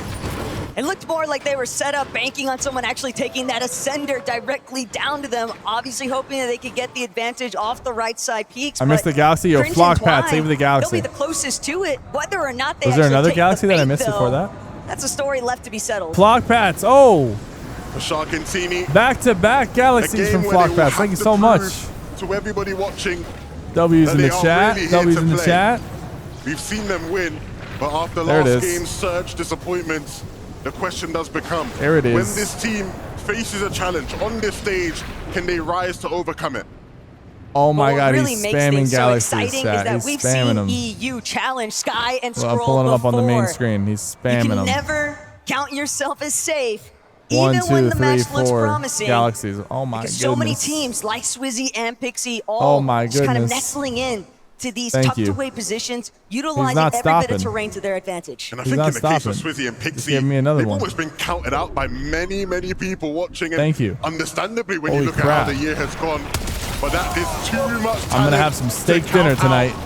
Speaking of talent, big cold on the screen, picking block bats with 2 dinosaurs as well. Oh my god. It's not the spot you want to be fighting these Those two. sending me dinosaurs, man. It's also the opposite side of the map from where we would have anticipated Yamzo and Josh to even be at. So clearly a little bit of a mix-up. Lock it in, Rapid and Cold. Lock it in. Yeah, and just unfortunate enough, you kind of saw the no knock. It was straight elimination. Josh probably out of the game already as we tune into Peterbot. Nalu and Rainy, just like Josh and Yamzo for that matter, just kind of landing where they want each and every game, trying to go ahead and lurk and catch a team off guard while they're going for their loop path. But Peterbot's been a solo for so long in this situation. There's been too many teams inside Squibbly and outside money as well. guns now. So there's Thank really you, been Flock. no chance Appreciate for him to get that man. reboot. But part of the problem for Peterbot is that taking that aggressive fight, that early motion up against Skyjump and Mumsy, and it not netting anything for them, it just left Squibbly up for grabs. And the moment that Team C real estate, they're going to start moving in. That's exactly what Rainy and Nalu have done. So Peterbot, he'll have his work cut out for him in terms of getting the reboot for Poyo in the first place and making it out of Squibbly Shores. Okay, Aegis of Ritual. Another Galaxy from Flock. Let's go. Use the long launch pad towards the backside of Latte Landing, but Yapko and Panzer actually ended up using it. I'm not sure Aegis of Ritual know they're there, and I'm not sure Yapko and Panzer are even going to try to dive down on them. Both of these teams need to get into the zone before they're eaten alive and damage being taken. Far too far and away. It's the render distance that's just working to their advantage. They are gliding overhead. Aegis and Ritual, there's not really a whole lot they can do about another it one. Two more Galaxies. They just got to keep moving forward into the next zone. Uh-oh. Oh my god. Don't see Epic Well anywhere in sight. Oh my god. And this is a situation that might make you a little nervous if you're Epic Well and Pump. You've been performing decently well throughout the course of the day. Almost in contention of one of those global championship spots. Then you run into Vico in Malabuca, and in the distance, there's a shark in the water. Him and Teeny lurking like we know they can. They go ahead and let at least one of those teams escape. So I'm wondering, do they know Pump is here, or are they just trying to eye that duo? Another Vico, Galaxy, Malabuca, thank they're you. returning back. They want to fight. They know this is a chance that it could be Flock, Shark and thank Teeny. you, man. I appreciate that. This is a 2v2 we all want to see. And it's one that will be interfered with. Malabuca went down. Takes Malabuca down, and that just helps Sharkantini, and it gives him a bit more breathing room to stay in this game as well. Not only that, but Pump absolutely stacked right now. The problem is he is just a solo. And for Sharkantini, there's always a bigger fish, and they're willing to make sure that they take out Pump entirely. The ultimate refresh, it's not even one that Sharkantini, oh my but they'll god. steal it anyway. All of that loot that once belonged to Malabuca now straight in Sharkantini's inventory. Two is better than one, especially when it's Sharkantini. Yeah, but these fights right now just continuing all Two is better than one in a lot of Rapid, scenarios. looking to get aggressive, 11. probably just going ahead and being okay with just getting damage. Shield gone from Boko, shield gone from Cringe. Some shots did connect, but instead of Philip, getting thanks so much for the Cold Shard of Rapid, Hopes. the game plan for them is simple. They don't need big game eliminations. They're just trying to get Surge, climb up that leaderboard, and then move into the zone. They don't want to get caught in all the chaos. They don't want to get caught below the damage threshold and control over their game taken away. They might Where not am have a I? I don't choice, even though. know. I just spawned Based here. off where we last saw Chino and Pablo, they might be able to get some decent tags into Cold and Rapid along the way. But Darm and Deemish, what had been a very promising start of the day, cut a little bit short because of losing some of that momentum off of early eliminations. Bro's got such good posture while Sharkantini playing. trying to do what they can His to duo shut is leaning down some forward. of their EU comrades. He's But leaning Deemish backwards. and Darm never count these guys out. They'll take their time farming it up before they get involved. Yo, Dark, We're thanks already so much for the seeing a hand couple heart. mythics in play as well. Thomas, the Iron Pump, you saw the Chaos Reloader there. There's Ju and Vidil from their drop spot. Kind of see them instantly edging. Are there any towards pros the age zone, 25? 418 above. Even without elimination here, you can see they're being consistent. No, actually, there when it isn't. comes Kiki, to thanks so that much for the damage. dinosaur. And everybody Thank on you, the Kiki. outskirts of the map. The oldest pro in this tournament is 23. They have to be quick, because right now it is going I to be believe there's one only tick. one- Is going to one move of them into a that's 2 after 23. this, and then a 5. So positioning has to be perfect. But there's so much else taking place. Peterbot with the comeback. Oh my God. This is exactly 1v2? what he needed. A single opportunity. 1v2? Everybody's better than Peterbot until it's time to be better than Peterbot. And QNDX, it looks like he might just find out. And this could be the moment right here, not just for the eliminations in the case of Peterbot, my God, he's but if 1v2. he can get Poyo back, they at least have some loot. But again, I said the 5th zone, it moves to a 2-tick. Peterbot could no longer stay over towards Humble Hills. He has to move down towards Riptides, closer and closer towards the zone. But this could be his golden opportunity, just like that one there. QNDX gets caught off guard. Peterbot pounces and gets the elimination, but it wasn't easy. It does turn into a 2v1, and Phantom takes the sacrifice. This is the Peterbot we want to see. Sniffing out opportunities. Flock with another dinosaur. Thank you, Flock. And striking hard. Can he get Poyo back in the game? If not, can he give us an all-timer Peterbot clutch? Humble Hills right now getting more and more traffic running through. Hari down below.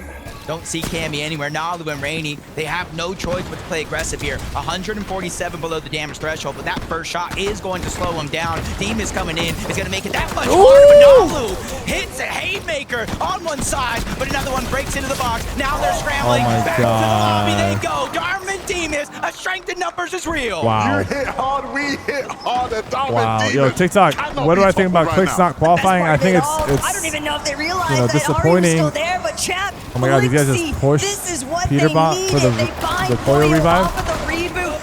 Oh my God. Just go with it.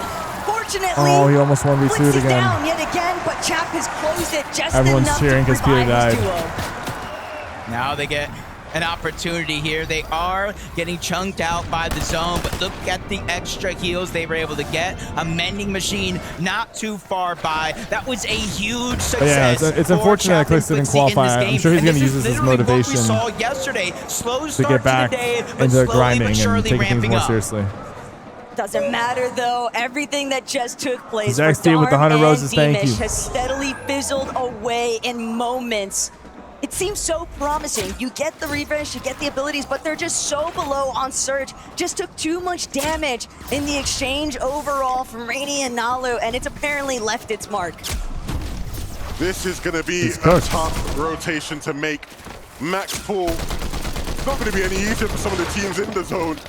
But for Darm now, as he makes his journey in, still plenty to do. Curve won't be able to stomach it. Darm, how many people need to die for here? Now, and he does have a pathway to rotate in. What happened to Veno, though? I mean, it's rare to see Curve all alone in situations like that. Oh, dang.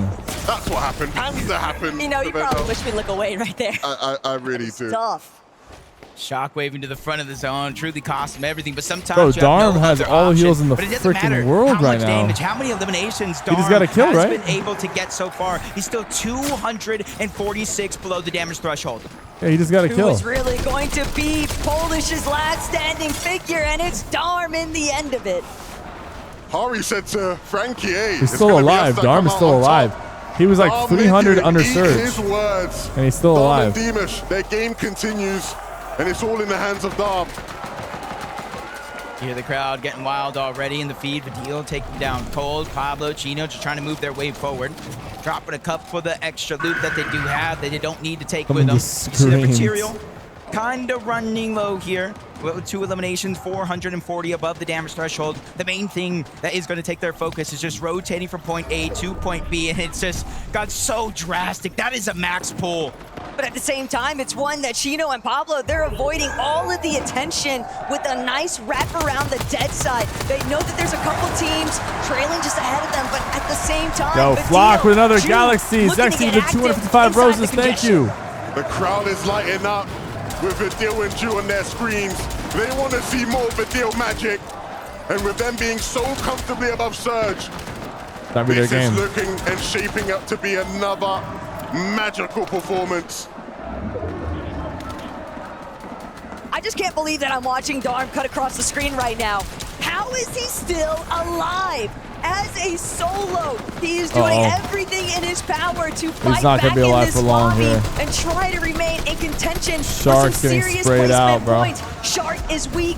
just ahead, but he doesn't have the opportunity to open up. And this is a chance right here. Scroll once again by himself. 131 Scroll's been a below solo the damage like threshold. all with the gap games in that the they've end been game. able to get in this tournament so far. The entirety of the lobby is looking at them, hoping they go down. But Scroll obviously making plays already from 140 plus down to 87. He doesn't look like he's getting nervous too either. They're immediately getting focused, forced to back up. The deal goes down. He just needs to fight this, and that's No, going to be he's going step down one. too, bro. It's more than one team. It's more than one player. They're all focusing in his direction. The entire lobby is staring him down, and he won't be able to withstand it. But Darm is still alive. going. How? 6 more points have just been collected. He's supposed to take Surge. Even with the Surge ticking away at his lifeline here, he's still waiting to see if he can strike first and come out on top. If he finds a singular refresh, that would be everything, because only 3 more players need to go down for the Surge to disappear. Yep, he has multiple med kits. Plenty of time because he didn't get that max pull, but 305, that's a daunting number to look at. So that's why he's just hoping, crossing his fingers. 3 saw people Resign to is go still down. alive. Maybe Vico, Malibuca could get one. Kurama moving across. Lucy's going to get dropped. Romero's going to get knocked. They need as well. one more dead. Eliminations need to be cleaned up here, but a flank comes in. Teeny surprise. Shark and him try to converge back into that same box, but they still have to rotate forward. But look at how much space they have. They've claimed so much of the lower layers, and they're looking to continue building it out. But next, they want to take over the front side. Darm is still alive. Down to bare bones. My God. With just 25 HP. He has to make some sort of play happen. If anybody can do it right now, it's got to be him. Shark now has lost Teeny. Shark is a solo too. We know he has his eyes set on any Randy's weakness. Darm goes down, and Shark now takes over as the solo we All right, watch, Shark, give us a master class. Something happen. He has to show why he's kind of looked at as one of the best individual players. Malibuca and Vico on height. But if you look up, you see it in the clouds. It's Vico, it's Malibuca. We know what they could do on high ground, and it doesn't look like any team as of now is looking up. It's very often that you'll see them starting to really heat up as the lobbies continue to drag on, but for Scroll, as a solo, just trying to hide from underneath. Oh, he got caught. Immediately, Thomas and Focus were trying to surprise contest on the high ground. Thomas but they'll be AC. sniffed out immediately. Still, Focus and Thomas and managed to make Focus their take way height. up, but they don't have the materials to hold this. Vico all alone. We've seen him even. Oh my God. Take one with him. He's leaving something. But the lobby will continue. Thomas and Focus Shark's still alive. looking to announce themselves now to the Bolts world and, as they sit and up Acorn on still high. I alive. love this play out of them. They want to catch up, but they don't want to wait until it's already over. Swizzy, Pixie, same thing could be said for them. 108 points and counting. 2 eliminations. They have Tails. Yo, thank you for the galaxy and the corn. They have everything that they need, but Scroll Born, is I appreciate still you. outlasting everyone into the top 14. If he can go a little bit further, he'll get half of the placement He points. is a major Shark. problem for the rest Shark. of the lobby. And how can he be stopped? Oh my God. Doing his best impression now to try and catch up. Every single one of these solos making desperation plays. Focus Oh my God, will fall Shark. off of height, and that leaves Thomas now alone to deal with the damage. With just 1 build remaining, he has a mountain to climb here, Taco. And the new generation, Scroll they're trying still to take alive. over. Scroll still going. Underneath, a little bit out of sight, out of mind, but it's only a brief moment. Akira, Kurama, they're the ones that take over front side. Resign Scroll, he with has the to big connect. shot. He needs to bring down this next player, but it's Resign's picked off by Pixie instead. And Scroll Oh, knows no. his moments are limited. He's trying to see if he can capitalize. Instead, Akira and Kurama finding the limbs. We're into the top 9, half of the placement points, top 8. Another one's going to go down. Bolts gets that elimination. Kurama and Akira, they're trying to dominate that layer, but Scroll is still scrambling around. He has the X factor. Damn. Big shot on a Tyler, but unfortunately he goes down. Bro, Scroll is It's the getting fact of the so matter that many the damage has solo been points. done. If It's not me, crazy. it won't be you either. So Akira, Kurama, will you find your moment? Bolts Or and will Acorn, Bolts come and on. Acorn take it all away? Come on, NA Acorn win up right above. here. So it's 2 wins for Looking NA, 2 down, wins for applying EU. the Come on. pressure, giving Bolts the space to Yeah, get yeah, involved. NA If win. need be, they need to hold on. NA win. As the rest of the lobby scurries around below. Let him have they will it. Take Darkos down. Minori left, fending for scraps, holding on for dear life. Let him have it. He Yeah. is striking them down one by one by one. Acorn and Bolt are in the driver's seat. Minori down below, just a sliver of HP. And it's Let's not go. gonna last. Acorn and Bolt, NA's home are on top. Woo. All it took was just that singular moment NA of win. these two holding down height. Everyone else just in absolute Yes. shambles Yes, underneath yes. two separate lines of fire. Nowhere left to run. So of course the victory royale is all theirs. Guys, you just got a victory royale in game 4, but it feels like you're just chilling. It feels like you just played a practice game, Bolt, from that reaction. Nah, it wasn't like a practice game, but you Finally, know, someone's we not took height saying in it's the easy. end, and we were beaming a lot of people with our AR, so it felt like a really smooth game. Acorn, as IGL, what's going through your mind when you're looking up? You're seeing the chaos unfold. What are you saying to Bolts in that moment? How'd you get the timing right? It was actually him that made the height call. I was just waiting for him to look at it. You know, we were trying to chop it, and then he made the decision, trusted him, and we won the game. Is that a situation that happens a lot? Bolts, you say, you know what, I've got the instinct here, let me fly.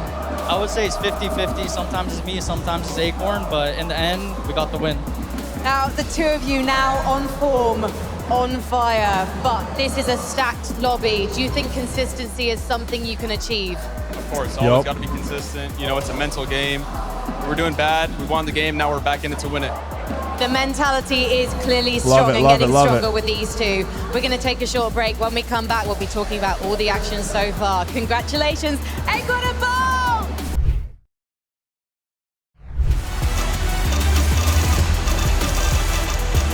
Let's go. And look, I understand it now, okay? Scroll was a solo series champion for a reason, but the fact of the matter is he is just looking like a different beast entirely in today's lobbies. But who's going to be the team to step up and try to shut them down? The scariest thing about Sky and Scroll. Oh yeah, Zach, I didn't have time to set that up. Actually, no, I do have it up. We all know Sky can do the same thing too. I just turned it on. So the second he, takes a beat, maybe he decides after the halftime break, yeah, I'm gonna chill a bit. You can never be too safe, Jacob, when either of these two are up in this lobby. Can they remain consistent throughout 8 games, though? But back on over to the fight. We know what happened time and time again. Flixie, he's able to get the first drop. There goes the knock. Third party's coming in out of nowhere. Chap and Flixie get eliminated. And it's right there, a shot to the heart. They got bailed out. And Flixie, because the drop was flawless. They had beat Resigns and Tinka. They got bailed out. But Werix and Kiruo, Reason. they've got a whole new strategy cooking, and it's worked against Chap Flixie No entirely. way, Reason. Another German favorite fallen here as Reason will meet his demise. A very, very tough situation to be in early. But after that break between game 4 and the one you're at now, they had plenty of time to rework their strategy. How are they pros if they're being killed on landing? Crazy to think. Everyone knew. Everyone's been strategizing. Everyone's been planning for the countermeasures. But the fact of the matter is, when it's so on the fly, when it's happening in the same day, it's so much more difficult to be able to actually meet every single one of those expectations. You're just constantly guessing and checking. Belusi, Zangi, you see how they're getting those eliminations. Yatera probably didn't see this one coming. They soar from above. It doesn't even look like he was playing there in that moment. Not sure what happened. He disconnected or something. The first one to fall in a 2v1 situation against Belusi and Zangi. That one's going to be an easy wipe. Back over to Latte. It was incredibly messy in the first 4 games of the day. After people have had a moment to chill in halftime, it looks a bit more quiet here in game number 5. And hopefully for NA fans, that works in favor of Ritual, Ages, and Reet and Cooper, and gives them the best chance of rising in the standings. After a certain point, you just have to chalk it up to where is the line going to be drawn in the sand. And for Agers and Ritual, they realize that they're going to need a little bit more if they want to try and overcome for top 15. And how many times have we seen Pablo and Chino do this? Didn't see it coming. Give that guy a map. Pablo and Chino Shark on fighting. their way, and it looks like Shark and Teamy are looking to replicate that as well. Yeah, they heard the noise that was going down over here. Skyjump and Momsy had just finished a fight. And that's been a thing about Shark and Teeny. They've been playing well, but they have some struggles when it comes to Storm Surge. So you're seeing them and a few other teams to start this game already switching things up to try to fix what wasn't working. There's a lot of VOD footage out there on Momsy and Skyjump hanging out in the forest. So for somebody like Teeny, it is not shocking to think that they would have come up with the formula to try and take those two out. Speaking of formulas, hopefully Pete and Poyo have been cooking something up. Two of their biggest names. We saw at the last duo LAN just how impressive they were. And though we are far removed from that, we know they still have the ability with this type of loot in hand, both of them with gold shotguns. They're looking stacked. They do have to force a fight, Jacob. You've got to think it's in their favor. Yeah, right now you can kind of see that they were able to loot up very, very quickly. They got those legendary fishing spots. The minus buffers, so getting a strong loadout was going to be easy, but Venno falls again. Teus and King BR, they've been on a roll on this side of the map, and now Curve with his back up against the wall once more. Curve, the young superstar on NA Central, getting a chance of a lifetime playing with Venno. They won the NA FNCS, but this weekend, particularly Championship Sunday, I gotta wonder where it all went wrong. Look, the Brazilian fans might be outnumbered here in Germany, but we just heard them getting plenty rowdy for what just took place on our screens. But now it's all about Peterbot and Poyo. Can they overcome? They're looking to see if they can strike first elimination here at Humble Hills. Putting pressure down. That's exactly what they do best. But you see how they're approaching this fight differently, Levin? They're not just bulldozing into the box. They made one too many mistakes at the first half of the day. So even them are taking a different approach to the game. Yeah, we just got a gift comfortable right now from a very special fan who's attending here today. Not giving them that room, not giving Her them name is Fantasyful. You guys might remember she made some SypherPK art back in the day. And she wanted to give me this gift, but I couldn't get to her because there's too many people. An easy fish. And I'm not allowed to like just roam around the public areas, but they won't fit, and you I got a gift here. To overextend your welcome. Pete I'm gonna open this after this game, trying to maybe switch so I can go full cam. Maybe push further into the forest direction, even a little. I'm gonna bit open north this after this game so I can go full cam. See if Skyjump and Momsy could be victimized there. Well, be careful if you go over there though. That's where Shark and Teeny lurk around. And they are not a team you want to fight if you're not at your 100% best. Swizzy, Pixie, they've started to heat up this weekend. And Twy is feeling the effects of that. Can this duo be the surprise team that pushes Sky and Scroll, maybe one of the other duos up there till the very end?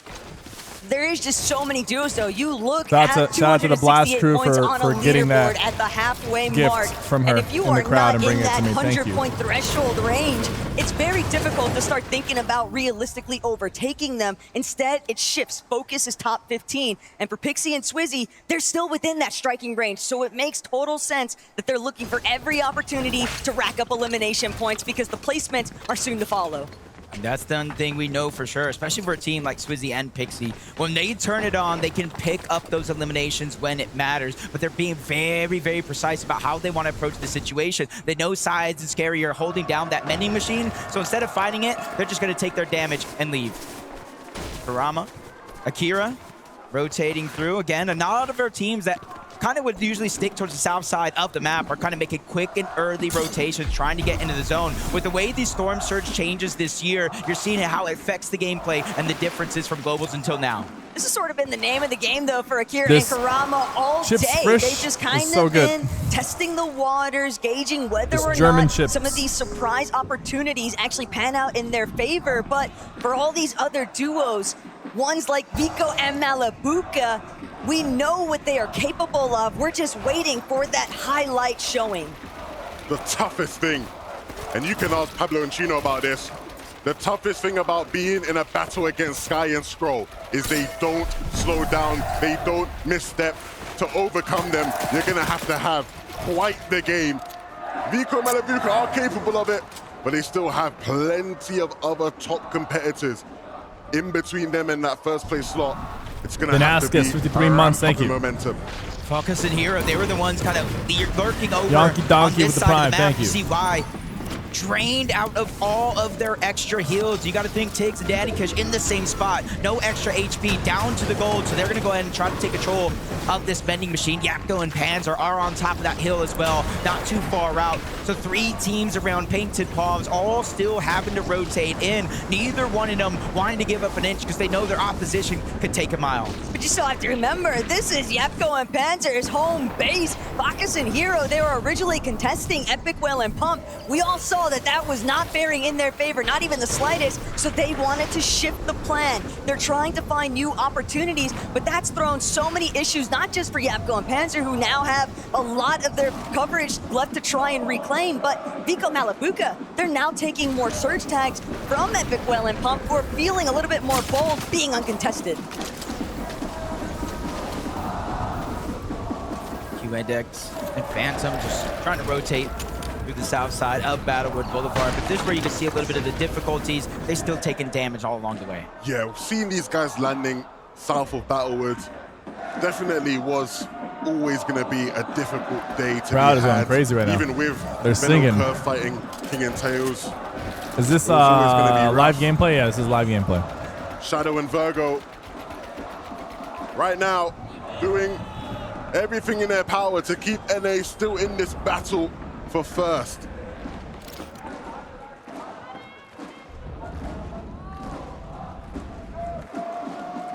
Overhead shots kind of just indicating everyone's Yo, Flock loves Cypher with another Galaxy. Thank you so much. Before the storm. This is game number 5 out of 8. Darm holding out. They've had so many instances of just getting cut short in the early game when they've been trying to prioritize being able to build up some form of a buffer zone. Now it's all about just getting the recovery points online. But Darm Deemish, you have to remember, all season, all chapter long really, since Tip Top Terrace was removed, they haven't really had a true drop spot to call home. So here today, it was anticipated that they'd have to shift things up. Did you guys know that this thing can heal you? Over towards Sandy Strip. We typically see this as a Bet you didn't know that. rotation. But staying in the zone, they're trying to use it to heal up just a little bit so they don't have to dig deep into the pockets and pull out the pizza or the chug jug. Looking back, spotted out Chino and Pablo. Neither one of them wanted to take a shot. They want to stay and keep their position relatively unknown because as you rotate out of Sandy Strip, you have a far distance to go and you don't want to be tagged up all along the way and lose your Storm Surge damage. Why bother drawing attention to yourself if it's not necessary? Chino and Pablo are another one of those duos that, sure, it might be a 90-ish point disparity between themselves and Sky and Skrull, but we've seen what they are capable of. They know how to deliver a huge point conversion match. And unlike some of the other teams like Curve on our screens here, who are having to deal with all these mix-ups and shake-ups in their game plan and their strategy, Pablo Chino able to play their game. That gives them the best possible shot. Nosif and Izzy, we've seen some of the struggles they have had in the mid-game, running into titans of different regions in their pursuit of staying in it. Sky, Skrull, low on Surge for Volko, and so that's going to cause a bit of desperation. He's going to try and force the issue. For Cringe and Volko, it's a necessity for them to fight this fight. There's not too many targets around the actual spot where they're at now. They're 115 below. They're not taking damage from Storm Surge yet, but they will if they don't get what they need. Nice shot by Volko. That's going to get them 23 above the damage threshold. Pulling Sky and Skrull down that leaderboard along with them. But he answers the call again. Skrull will not be denied in this tournament. Bro, Skrull is so talented. Keeping him healthy, which is huge. Just when you thought Cringe and Volko maybe had the upper hand on the Danes, Skrull reminding everyone why today he is the best player in the world. Skrull is just undeniable right now. His presence felt in every single moment. Any opportunity that Cringe and Volko might have had completely disappearing right in front of their eyes. The Sky Skrull now with another freebie refresh. It wasn't even a necessity. They are 5-5-5 heading towards the next zone, and they have the luxury of taking their sweet time. A dead side approach. Sky and Skrull are just in dominating. Like I don't see anybody catching them. Sky and Skrull back to playing out their regular game, the one we have seen them do all season long. Vico Malabuca In typical fashion, things looking a bit messy here, but and Sergio, 83 months. Thrive in the chaos.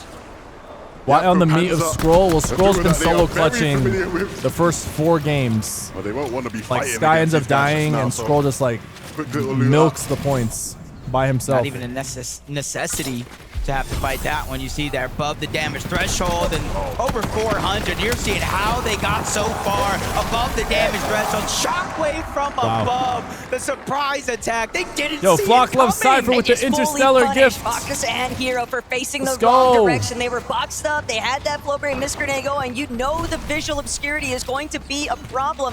You've got to make sure that you are keeping at least one member looking the other way. They set the screen on themselves, and Miko Malabuka jumped on the opportunity.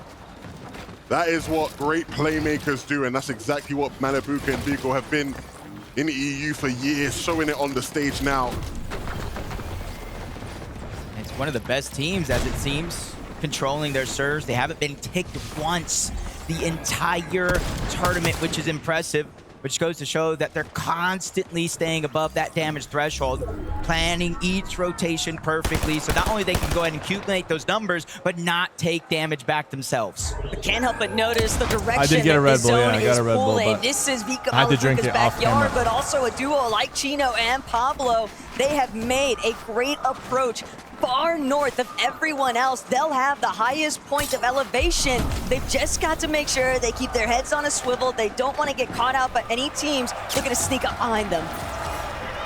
Not the spot you want to be in if you're Vidil and Ju below the damage threshold. And the thing is, Lewan Romero, they don't hear that Vidil and Ju are below that damage threshold until their shields crack. But they know aggression when they see them. Vidil know it. They're just trying to climb on top of the Frigid Fortress building. They're not necessarily trying to take a risky 50-50 fight. They're just trying to elevate themselves so they could shoot off into the distance. But off into the distance, it was Chino and Pablo. The way that they had made their approach into Frigid Fortress's peak elevation is the primary reason why Vidil and Ju are having to expend practically all of their hard material. Bro, now Surge is just killing him. He's popping bigs when he could have gotten damage there. Rather weak. He had they to. have to spend opportunities to heal, so they won't be able to light us up, and they get a free rotate to front side. And you talked about wanting to build up to not take a risk. It might have been riskier to do just that. Their biggest opportunity to get damage, Pablo and Chino flew by, and they were not ready to get any tags whatsoever. Now you're seeing just how hard it is for them to find any sort of damage. Everybody boxed up, nobody in a rush to move out of their box. Except for them, and they go down. Damn.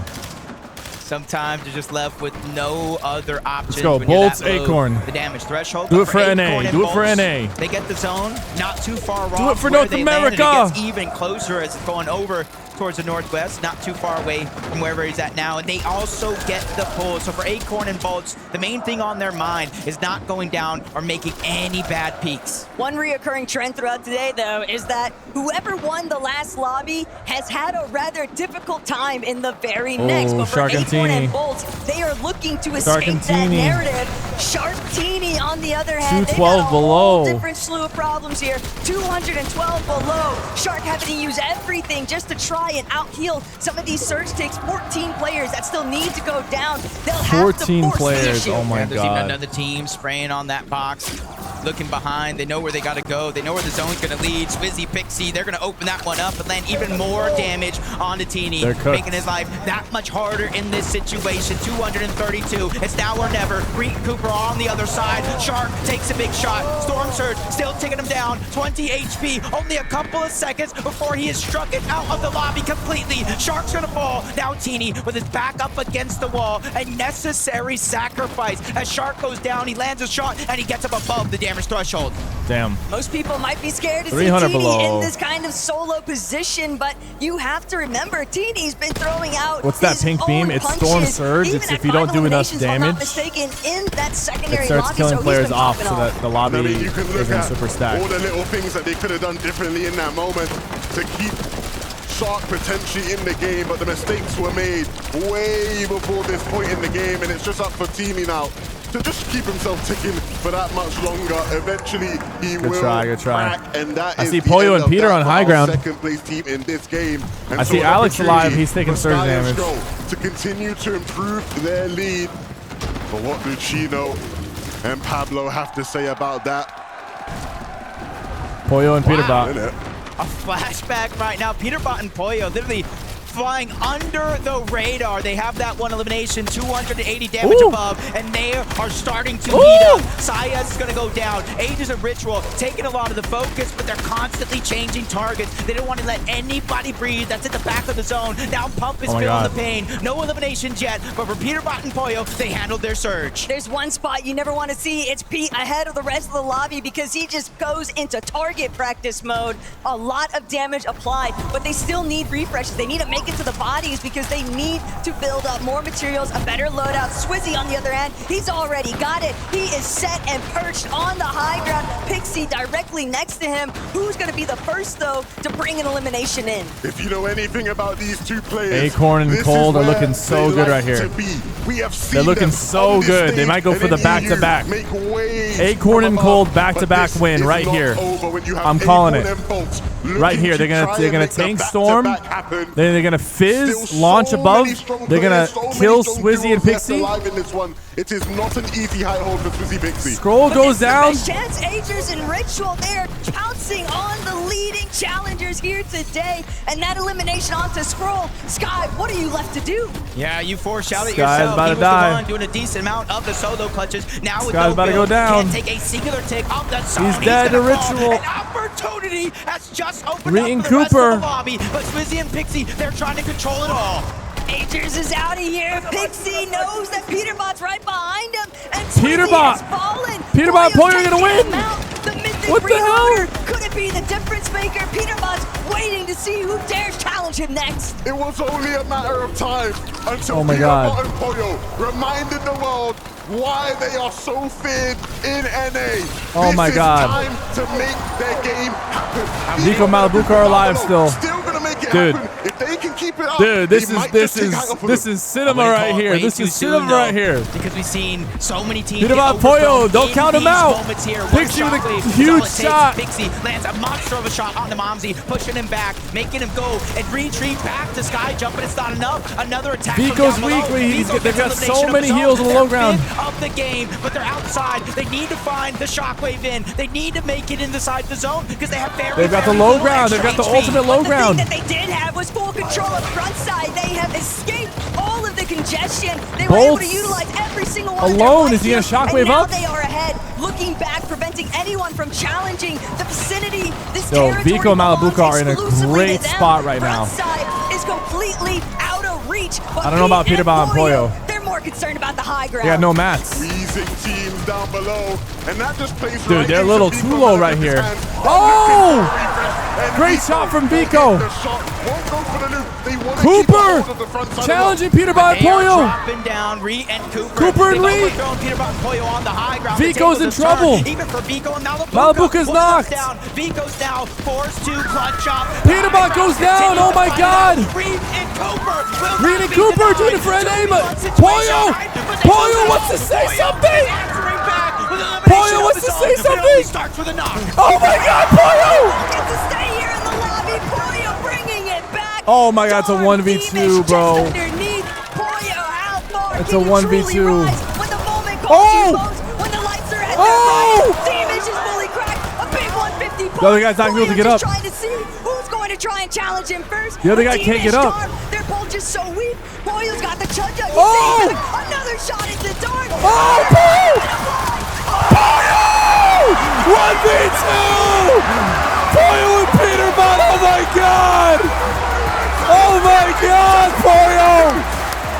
Wow! That is sensational! That is incredible! Even Pete is saying, oh my God! Oh my God, Pollo and Peterbot. Peter's so proud of him. So I was just able to make them there. It was a 2v1 situation. You were solo for a considerable amount of time. We saw you on the high ground. Let's go. That's what I'm talking It was about. not that chill, was it, Pete? I mean, I'm playing with the best player in the world. I mean, I don't even know what I just watched. I mean, Wow. comeback starts now. The comeback starts now. We just watched a Poyo. You guys gotta watch out. You guys gotta watch out. Look at that look in Pete's eyes. The comeback starts now. He's looking straight at the camera, bro. He's locked in. Might have to come out soon. He might have to come out soon. I think he needs to come out now. Poyo, you're on fire. We've seen you clutching. We've seen such peak performance from you in the first few games. Oh my God, do you think bro, now that that what? trophy is a possibility? Yeah, I think that's the game that we Poyo need. and Peterbot, yo, 6,000 people tuned in right Pete, now on TikTok you're always alone. confident, but Poyo even now 6,000 just on the TikTok. What's good, TikTok? Can we get some likes in the chat on TikTok? Everybody spam like on the stream. Like it up. That's crazy. That is cinema right there. That's what I'm talking about. The 1v2, the most hype win of the day. Never count them out. Never count them out.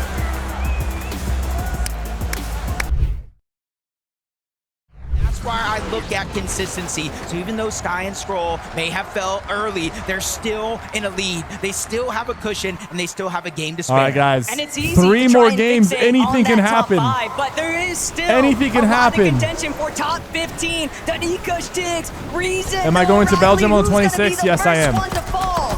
Yeah, it's nice. The both of them are able to get the full Reason! loop. Down goes Tiggs. A huge advantage here now in numbers. Syphen comes in. Reason is respectfully full Reason! health. Now Danikush tries to be the hero, but he hasn't stopped going down. Doing it for the fans. Nice, Reason, nice. At the sight of that victory, and Reason and Noah will play this game out. Reason, heating up. Maybe a little bit of practice in between the games of 4 and 5 on that 1v1 box fighting map makes a difference after all.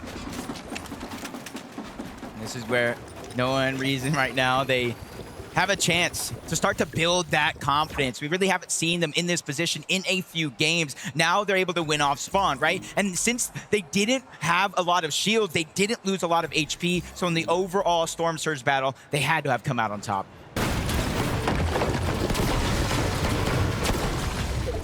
Not often we get to see Chap and Flixie just farming things out.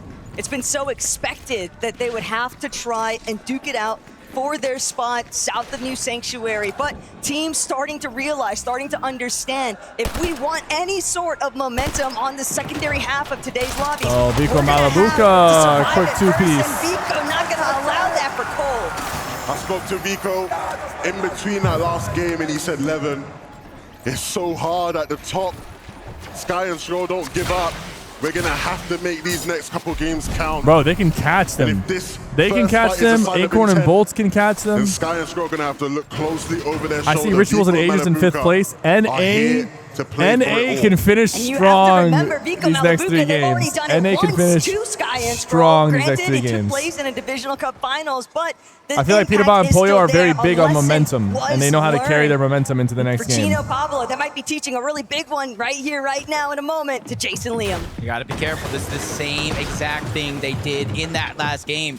They found it successful, and they're trying it again. Don't fix what isn't broken. Jason Liam, they have not got the memo, and they're separated. Did I used to play ESO? Yes. I used to play ESO online. I was one of the best PvP. Escape danger. I was the best PvP player in the He world. just got to getting taken down by Chino and Pablo.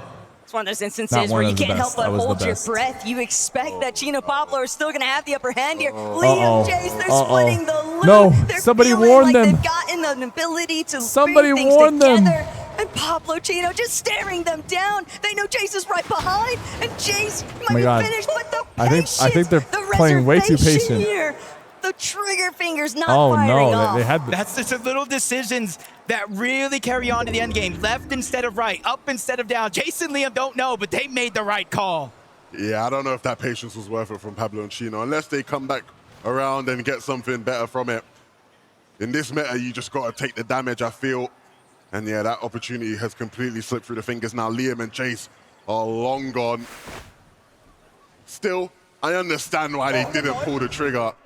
They felt like they had a big fish waiting for them. Well, they didn't take the bait. Someone just asked if that was KSI. Sky. Bruh. I mean, what more can we say about these two?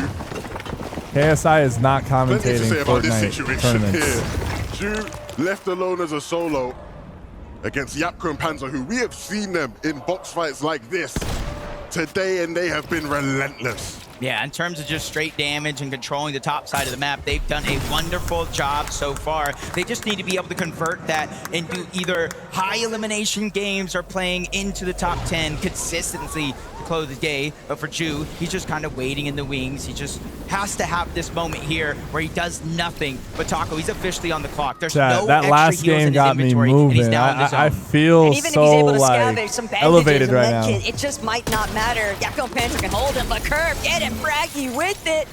I know that he's still got a long way to go before he makes his way towards the top, but every little bit flock helps pass at with the any roses. stage. Thank you, man. Absolutely.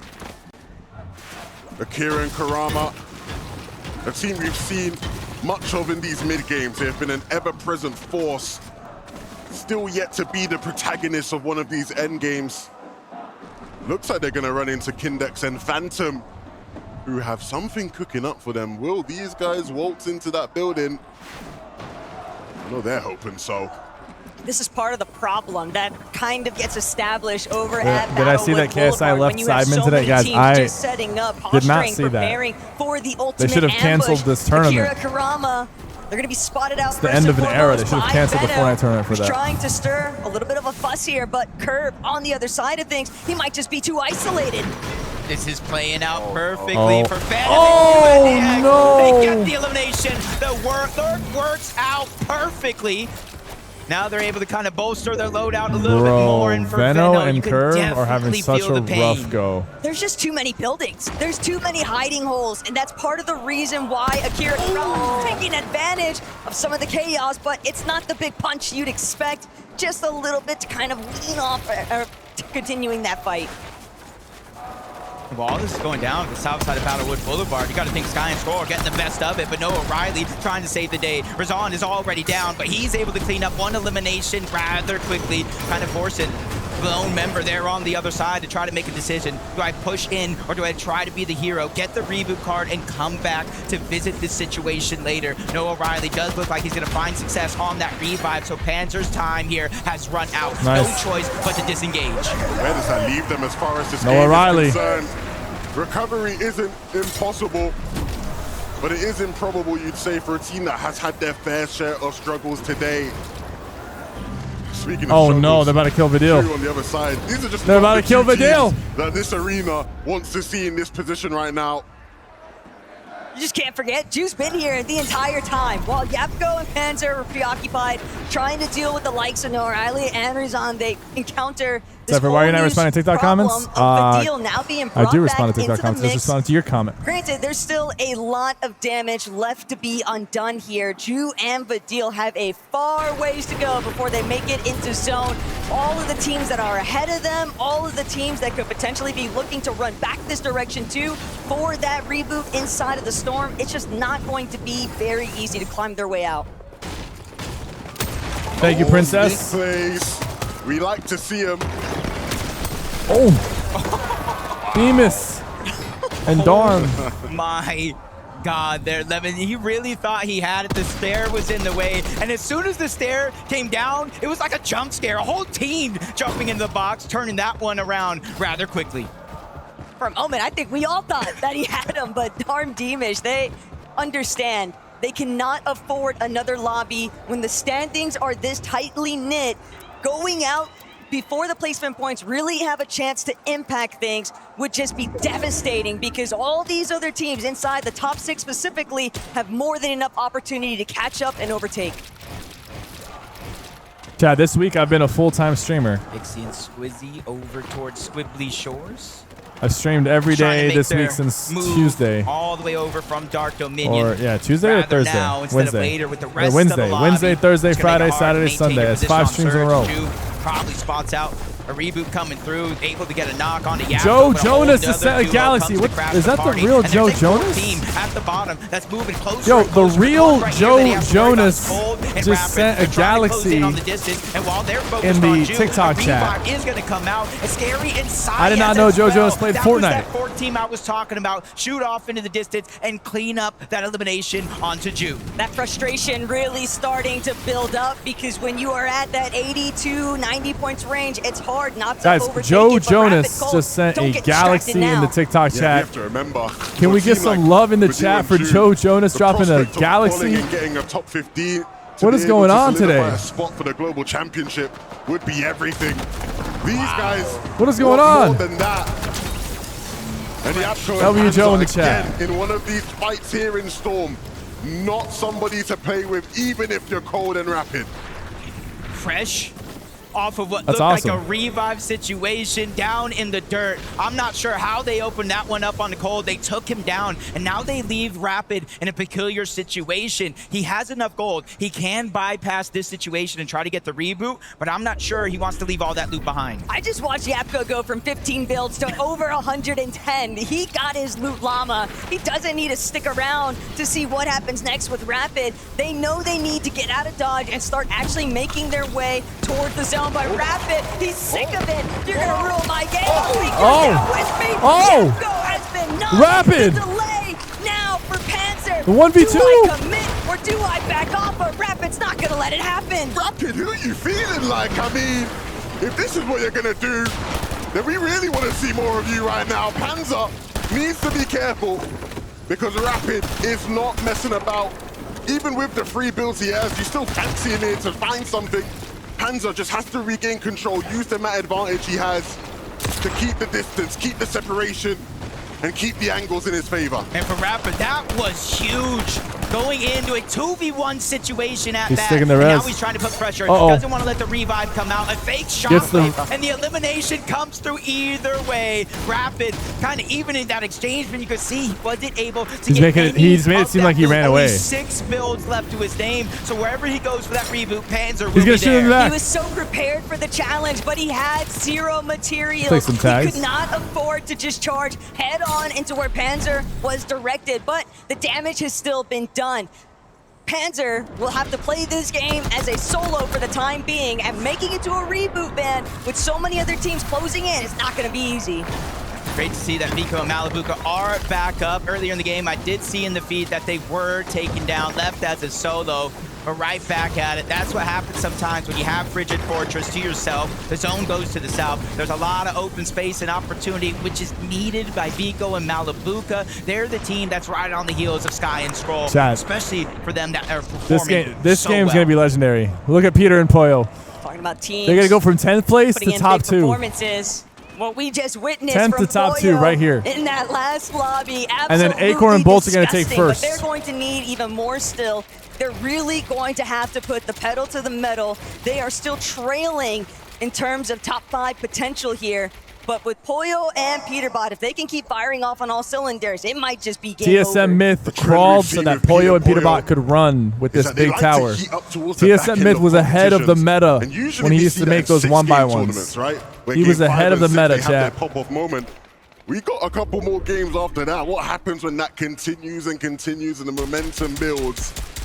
Are they still a potential threat at the top of this leaderboard? These two will try and make that not possible with just how consistent they are.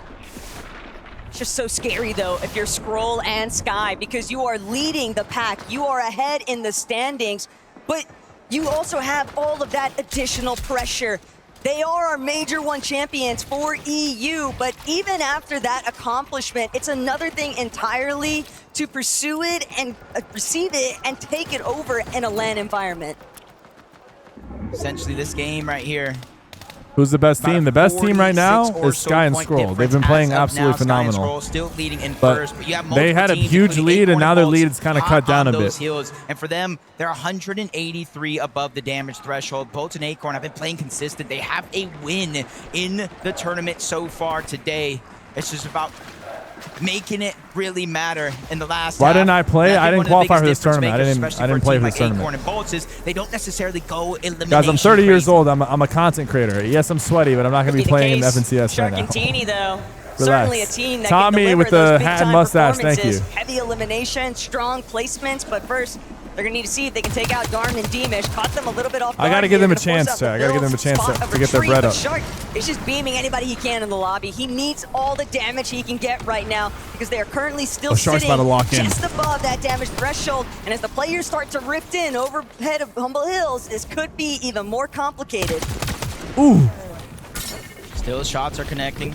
He can't overstay. It is going to go from 2 tick per Look second. at this movement. Look at this movement. Of the zone to 5 Watch ticks. out, So watch he out, Shark, immediately watch tried to out. beeline his way there. Rightfully so, because you look at where the zone pulls all Yo, the way Soini with the across gem map. gun. Thank you so Max much, pull for the Soini. majority of the lobby. We're headed on over to Battlewood.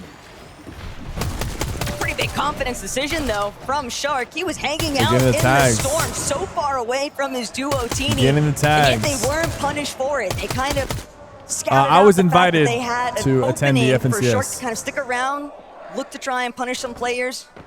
We're a little bit later than the That's rest Epic of the Games. lobby, but now Swizzy, Pixie, This is the they're last on day. Yes, pace this is the last to day. try and take over the top half of that leaderboard. See with just how this zone is shaping up. All those early rotations will be crucial. This isn't the type of zone where you want to be running in late. It is so easy to get focused here as these players move in. Pixie, Swizzy, looking for a refresh, looking for any sign of weakness. They won't Can you find still it. get Vico tickets might for have Belgium? I those mean, they guys just announced it's going to be are in looking Belgium good. like Shark yesterday or and 2 days ago, so I'm sure you can still get Tournament tickets. game for these two.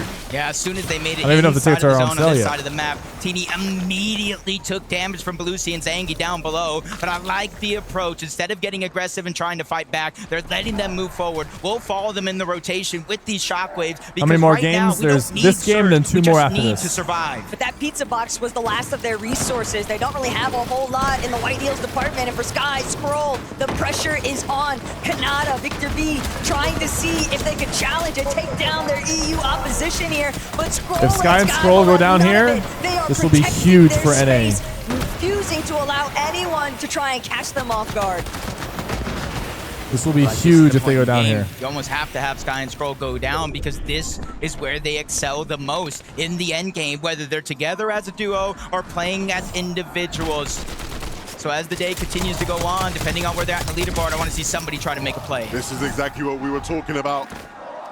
It was always going to be a tough task for Ritual to rotate in, and those guys took the opportunity. Again, we see Sky looking to, again, get a bit more of an advantage as far as Surge is concerned, not looking as comfortable as we typically see them. And part of this issue is just stemming from Reason the with fact 2 that when they were kills in the based feed. up in their hill position, all of that action was taking place on the south side of Battlewood Boulevard. They didn't really have the best opportunities to establish any early surge because everyone was hiding out inside the buildings instead. So that's bleeding over into their problems right now. Oh, But Shark. Sharktini, We don't miss that. We they're don't miss creating that. so many issues in the lobby. Shark he's trying to cook something up right now. He might be overcooking. Just got to take a moment to breathe and stay and follow Teeny. Vico, what are these guys cooking? That was tough. A big elim there because that is not just elimination. Pollo You and saw Peter they are- got that are player itching to take high ground outside here. Of the lobby. That means they're one step closer to placement. Just They're like itching to Peter take Bot high and ground. Pollo. They caught fire in that last game. And what a better time to catch fire in the second half of today's tournament. 91 above the damage threshold. Peter Bot and Pollo are looking for more. Will lightning strike twice is the question. Can we have another crazy performance that leads to a win for those two? There's plenty of people in this lobby This is who are going to be gonna get in crazy, the way Chad. of This that. end game's going to be crazy. Vico and Tap in, Malabuka tap in. poised to do just that from this position here. Vico and Malabuka, Great priority as 600 far above as Surge. being elevated Scroll into moving into that in an next awkward zone. spot. He's Sky below and Surge.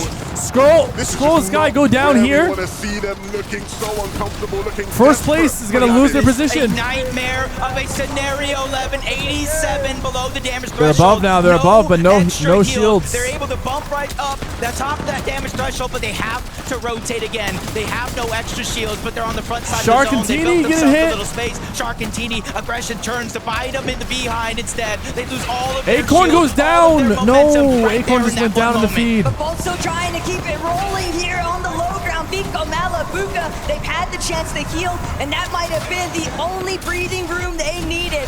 Vico, Malabuka now going to start to make their approach from the backside of zone. Who's Looking at the going feed to right be now. next? They're going to continue to wrap around. They've got the white heels. They can afford to Demus take goes a couple down. of ticks of storm, but Bolt's coned up. Build so limited. Is Bolt still 80 alive? left Bolt on is the still alive, jump. yeah. He's going to try and play his own life, buy a little bit more time. Peter Bot got a kill. Peter Bot got a kill. Pollo goes down to Teeny. The refresh. Pollo is Okay, down, Peter, it's but your that's turn. okay. It's time for a flashback performance from Peterbot. But can Peter, he it's stop your the freight turn. train that is Teeny and Shark? Bolts is doing his best, but he's just ran out of builds, trying to hide the cone. He gets found out. He's seeking for more. Victor B gets struck down. Oh my by God. Lightning, but Bolts cannot pick up the elimination. Even Scroll.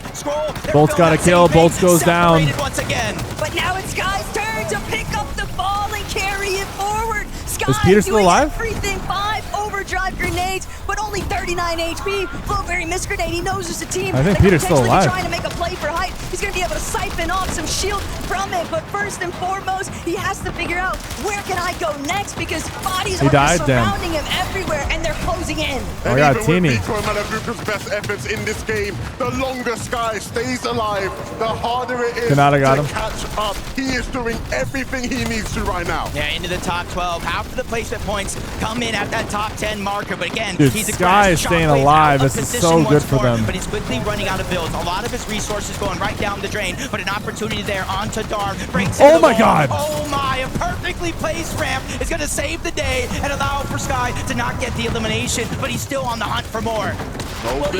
Oh!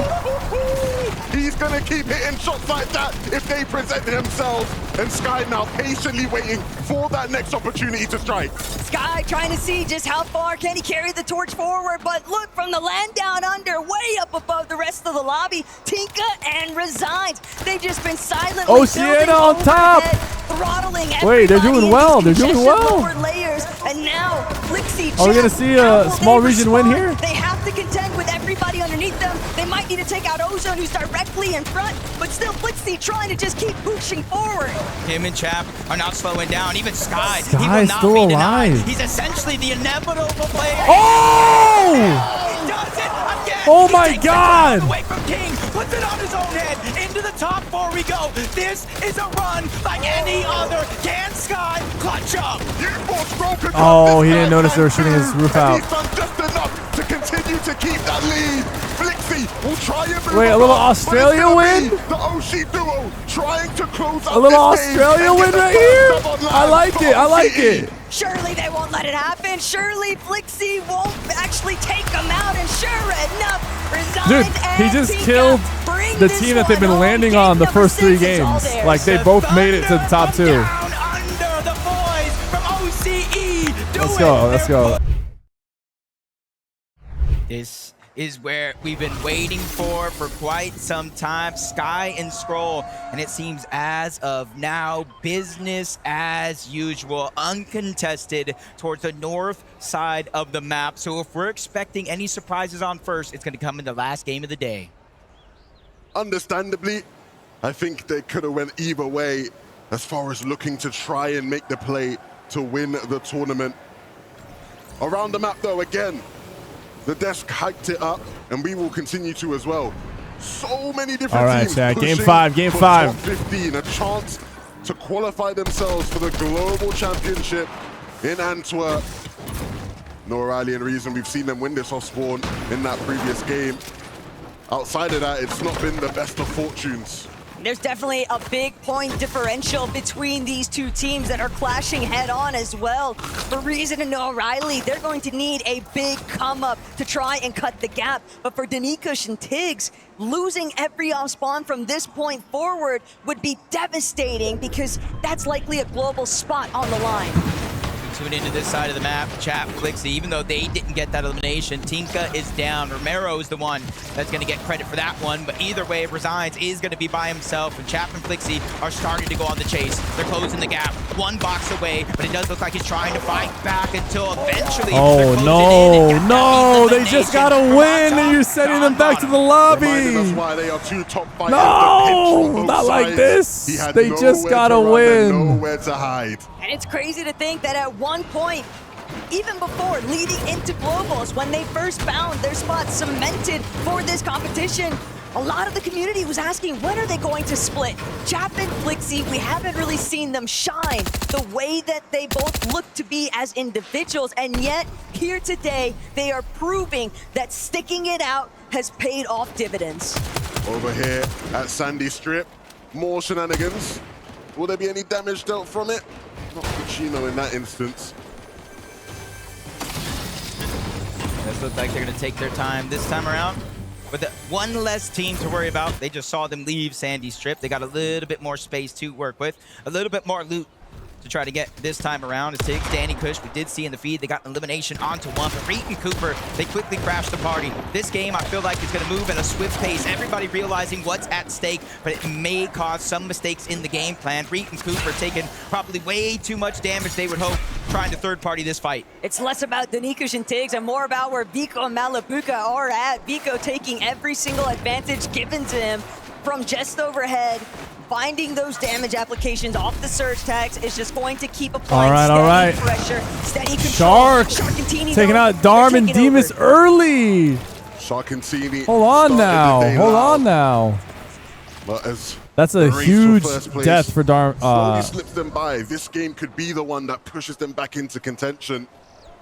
Peterbot, Hoyo, something left to be desired from their last game. They look to make amends here. They have 2 chances to really make a run for the top side of that leaderboard. And right now, they go to lurk onto one. Realizes he's caught out by himself, but they're unable to capitalize. No real damage, no real knock. And it does look like NoSif is going to try to close the gap. Peterbot landing a couple of tags, sees him trying to run, and they instantly close the distance with a shockwave. NoSif again, causing a little bit of confusion, but he bumps into the tree until he eventually goes down. Peterbot and Hoyo okay. Game 5 is a game of plays right now.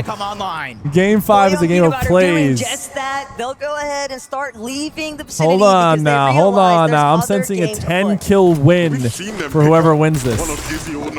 Sensing a 10-kill win. The one to struggle later down the line. It's about piecing it all together as the game continues. If they have any shot of having a respectable finish for players of their caliber. Things might get a little sticky here, though, at Riptides.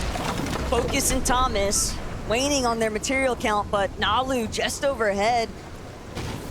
Creeping about, waiting to see if the opportunity presents itself. Will they strike? Sometimes it's best to remain out of sight, out of game mind, 7 right here. Spurs game 7 versus OKC. Just kind of looking right now. Tom's focused. They have 2 eliminations.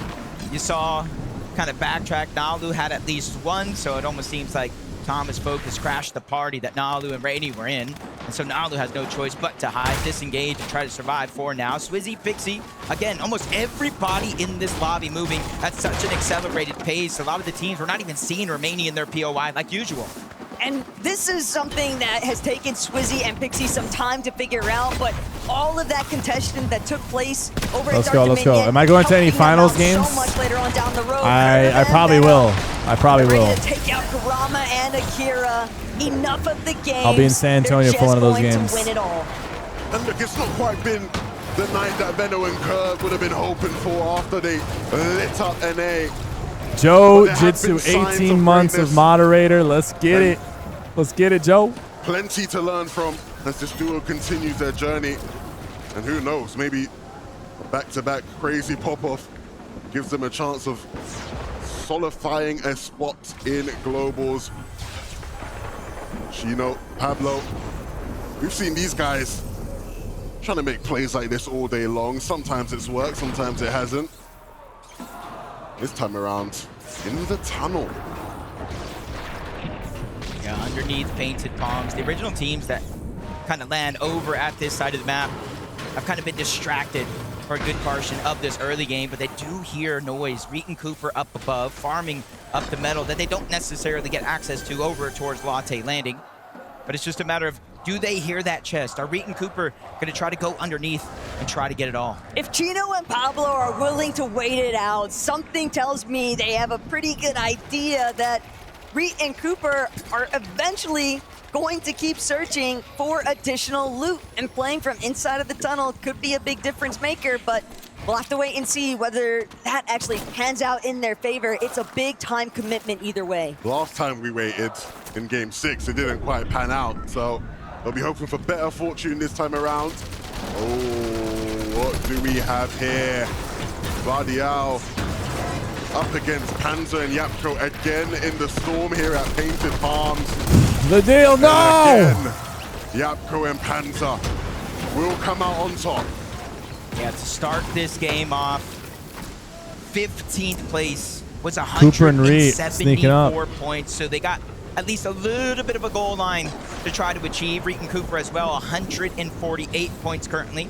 A little below where they need to be, but that's why you can see they're lurking around trying to get the eliminations. At 4 points per elimination, if they could just find a couple here, have a good game, they'll at least put themselves within reach going into game 8. But look, even if it's a one tick, they're not the only ones that have those same intentions. Pablo, Chino, they've just been steadily following along at a snail's pace. Only they'll have the opportunity to at least use a couple of bandages, Yo, put Peterbot's in the themselves in a TikTok chat slightly right now. healthier HP position. Reed and Cooper, though, clock's ticking. Splashes are gonna have to come out. They're building against the direction that Yapko and Panzer are facing, and they might be running straight into the clutches of Pablo and Chino.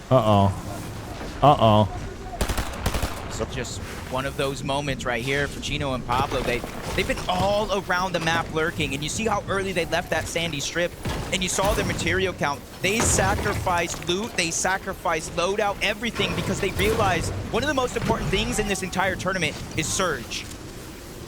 Look, some lessons to be learned here for Pablo and Chino as far as just investing that time and waiting for the payoff. And even they eventually will have a point in which they say, maybe we don't want to do this, but Mr. Savage made it to lower bracket, but he didn't make it past that. Continue to run back towards the safe zone with nothing to really show for it, and now negative damage to show for it. Negative Surge, not a whole lot of material count. They've had to spend the brunt of this lobby essentially just waiting to see if any of their plans would even come to fruition. And with all of it being just a nothing burger at the end of it, there's just so much that they have to now try and recover. While one team waits in the mud, another team sits from their perched up seat from above. These guys, Dude, Sky honestly, and Scroll. you could capture this frame here and tell me it was from any game this season and I'd believe you. They love that spot and it does pay dividends for them. Very scary zone to Sky and see Scroll as are well. just so If you are consistent. Vico, They haven't Malabuca, made like a big Acorn, or mistake. Bolts, because you know In 6 that games, not they haven't only are made like a Sky and significant Scroll in mistake. a home base position, but they're also in very familiar turf. They know how to navigate these final moments from this side of the map, and if it continues drawing in their direction, that's going to make it all the more complicated for Vico and Malabuca to even have the slightest opportunity, because they need to eliminate Sky and Scroll or put them in a position where the lobby can take care of them. But when you have to make such a long trek across the map to even get close to them in the first place, those opportunities, you just start to think back, was the Battle Bush Challenge where we should have been? You have to have the courage to make the tournament winning. What's up, Cypher? How's your day going? It's going well, man. See on a weekly basis, I'm hanging in there. As far as EU and NA competition goes, teams are willing to make those plays. We've seen Vico and Malabuca make those types of plays against Sky and Scroll. It's a matter of stepping up when the lights are the brightest here on the stage. Honestly, it was Vico I heard in between games just kind of yelling to, I don't even know who, saying we're doing this. He's trying his best. He realized one of the only ways. Yo, Parzi with the 1 year, Ryder with the $10. How you doing? You see them getting more and more aggressive. Lucy Zangi, same thing for them. They're roughly 64 points away from that top 15, and that means every elimination counts. But as he tries to shoot down, get damaged, it gets stolen away by Hari and Cammy, and they're instantly closing the distance. If not for the elimination itself, which you saw Belusi kind of cleaned up, it's for the loot that they feel that they earned. For Cammy and Hari, they're really just trying to find a chance to step it up yet again. We've only really seen them once hit the highlight reel, and ever since, it's just been so difficult. But that is the caliber of lobby that they are contending with. Ritual Agers, very much in a similar boat. They're trying to do everything in their power to see how can we actually leapfrog our position on this leaderboard. But if you're going to make Pete and Poyo are playing, yes. You've got to hope that you're ahead of the rest of the lobby, and they're doing a great job at positioning themselves for every zone. And that's the beauty of the summit, right? Of course, we get to crown the champion, but the implications for the rest of the year Imagine how valuable it would be for Ritual and Angels, who we have seen the struggles they've had with their off-spawn situation. If going into the next major, they have a spot at Globals already. They need to keep this up to keep a top 15 global spot. See Shark and team. Oh, dear. Rotating through. Sky goes down. Peterbot and Pollo. They've done this year after year. Whether they just killed duos Sky? or trios, they go after oh my god. Oh my god. And now we're scrolling down to 40 HP, forcing out the splashes. Look how close the zone is. Third parties oh are my god. interrupting this fight. Peterbot and Pollo know they need to kill Scroll. If they stay alive, it'll become mathematically they need to kill impossible. him. So they have to slow down the point game here. It's now or never. Because if Sky and Scroll continue to stay alive, this tournament will be over. Peterbot and Pollo, they don't want to let Scroll have any sort of chance to slip away from them. They are chasing him down hard. Dude, Scroll's doing such a good job staying alive. The interventions, but it's not going to save Scroll. Not just yet. And look at the direction he's Bro. headed. Straight into the likes of Shark and He's below Surge. He's going to die. All the commotion. They're right around the building face. All they need is to see whether or not Scroll is right behind them. But he's managed to escape.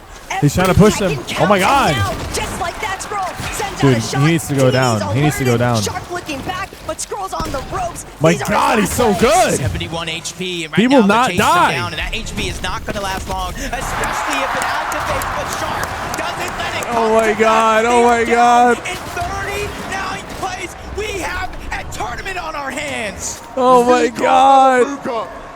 This has to be the game to bring it to number 8 and give yourself the best shot at taking that Pollo and trophy Peterbot home. did that. Pollo and Peterbot did that. Do they realize only 73 above? They know that they cannot. They're playing for first. The slightest bit out of They're line. playing for Surge first. going They don't want to play for a top 5. 99% of Malibuca and Vika's points being earned with both players is ridiculous. These are two players who we usually praise them for their individual solo prowess. They're 62 ahead of second. I know, but this is going to cut the gap to where in the final game, something can happen. Second and fourth, because if they stayed alive this game, but you have to remember who's the last game doesn't matter. If they stayed alive and made it to like the top 5, they're going to have so much points. It doesn't matter what happens in the last game. Even though only 21 this sets it up. need to go down before it's no longer a thing, they are so far above, they're not going to have to worry about it. So this here is a moment for them to just peek in the lobby, try to take them out one by one by one. This is a stacked game, bro. Swizzy and Pixie. Uh-oh. Spotlight's on you right now. Can you break away from it, though? They'd rather play it through the shadows. They don't want the attention of the lobby, not when their material count is already we're thin. struggling. But Pixie, Swizzy know that everything's working against them. Oh, they're going down. Just like that, Sayas is going to strike. They're going down. Pixie is down for the count, but Swizzy, Rituals with a huge kill. to bring it forth. 100 builds now. He's got the potential to see how long he could cling on for life. Both of our solo clutch players there in that situation. Even Ritual getting an elimination, but you can see when the dust settles, Swizzy got that elimination, but he's still he can't even res his teammate. Below. He realizes he Surge is cannot killing keep him. Pixie up in the game. They don't have enough heals to out-heal it. And this is a big moment Dude. for every single one of those players in that top 5 or 6 area. This is your chance to close the gap and make game number 8 a final battle between all these different teams. Surge is killing him. Swizzy. He's got the HP. Thomas AC just went down. Definitely in some threats, but Sharktini, they're really starting to pick up the pace here. Werix and Kiruo are going to be some of the next 4 in their kills line of from Shark. sight. They've already got one piece of the puzzle. They don't even need to go after the next. They'd rather keep tabs on what the rest of the lobby is doing, but they're gonna have to get active. Epic Whale and Pomp, this is the last thing you want to see charging right at you, but for Shark and Teeny, their moment is now. Really just trying to take over in this game. They had a few stumbles that they didn't expect, but with first place down, they're trying to close that gap. You can see they're neck and neck with Acorn and Bolt on that leaderboard. Even Shadow and Virgo looking back. Tyler is down. Bro, That's this an is so elimination crazy. for Shadow. 4 more points, but they're not going to be able to get the loot. Yeah, Peterbot Pollo with a fucking double kill. Oh my God, Peter and Pollo! They're stacked. But They're look stacked. at where Shark and Teeny are positioned. They're doing a great job at elevating themselves, and they're not the only ones. Bolts, Acorn, also sitting idly by, waiting to see just how much effort they're stacked, going to have to put forth into this next rotation, because they might be able to conceal themselves on the move. But Peterbot and Pollo, they're got 4 kills. Ones. They're trying to go fishing for Bro, some they more could finish with eliminations. 300 Four's points just here. not gonna be enough. They want And the they're gonna comeback land. more than They're gonna ever. land on They're Shark not just playing and for prize Sky and money. Skull. They're not just playing to qualify for the global championship. They are playing for first place. We saw that as they went on to Sky and Scroll, but with them going down, opens up an opportunity for Vigo Venom just went and down. Malibuca. They quickly transition from the backside of the zone all the way to the front, especially more Peterbot and Pollo are in height. Going uphill, but Peterbot Oh my God. from low ground, Shark just got knocked out. Peterbot! Oh my God! He's making sure he got the kill. And even more eliminations. He's making sure he got the kill. To put them in He contention. knows. He's playing for first. He's not. He's playing for first. He's so locked in. He's just trying to see who else he can take out. So many players just so incredibly weak underneath them. If they can prevent Is anybody Teeny still from alive? challenging this layer on high, Teeny's still ultimate alive. high ground Teeny will needs to be die. their winning contention Teeny needs to go point, down but here. Teeny still going directly underneath it all. A decent amount of builds to work with, trying to see if he can commit towards that front side of zone. But eventually he'll have to layer swap. Eventually he'll need to find a refresh. And it's the Swizzy needs to same go down instance too. that Swizzy's currently trying to deal with. There we go. There we go. There we go. And no time left. He goes down, but for Teeny, this is another chance. Still tied at 285 points with Acorn and Bolts. They're still alive in this game, but they're staying back. They're staggering themselves. This is a clue, a chance for them to go for high ground. Vico and Malibuca, it's not ready for them yet. They're just continuing to take it one foot in front of another. They don't I low-key need Vico Malibuca to die as well. I need NA to win, bro. I need NA to win. Bolts, Acorn. Bolts just went down. Dude, Bolts and Acorn just went down. This is a travesty now for one of our top 3 teams, because Acorn and Bolts, they'll have to watch and see what happens next. But look at Vico and Malibuca. The one thing that they're missing, they're finding this damage, but they don't have the Flowberry Mist Grenades to make it to height. Another couple eliminations here. Teeny's still alive somehow. 326 points. Is he still They're alive? still in second. But with top 10 here, a chance to win the game. All the opportunity in the world. Yeah, he there. is. King underneath, just Bro. trying to escape. Vico Malibuca not getting desperate just How is he yet. still alive? Meanwhile, Reed and Cooper getting pressured from not only above, but below as well. Everybody can feel what's at stake with only 2 games left. But Vico Malibuca. Vico! Oh my God. And that is exactly what they needed to do. The job Oh my is not God. finished. They have to They're gonna. continue to clear Vico out their Malibuca are lanes gonna beneath pass them, Sky and while Scroll. Pete and Pollo wait from above, waiting for their opportunity. Teeny's to still strike alive. down No the mats. And it's insanity to think that all this time, Teeny No has mats. just been haggling Malibuca's his way going through down. these layers undisturbed. Peterbot's But dropping. Pete, he's ready to drop. He's ready to throw his name into the mix and really start the demolition derby underneath. Pollo still by his side. Just when you think that they're about to find some more eliminations, Malibuca just Vico went down. realizes Teeny went he's all down. by himself. The pressure Oh my God. is mounting. He needs to hit this shot. Or Vico get needs out to of go the down. box. Either one will do. Just stay alive, Vico.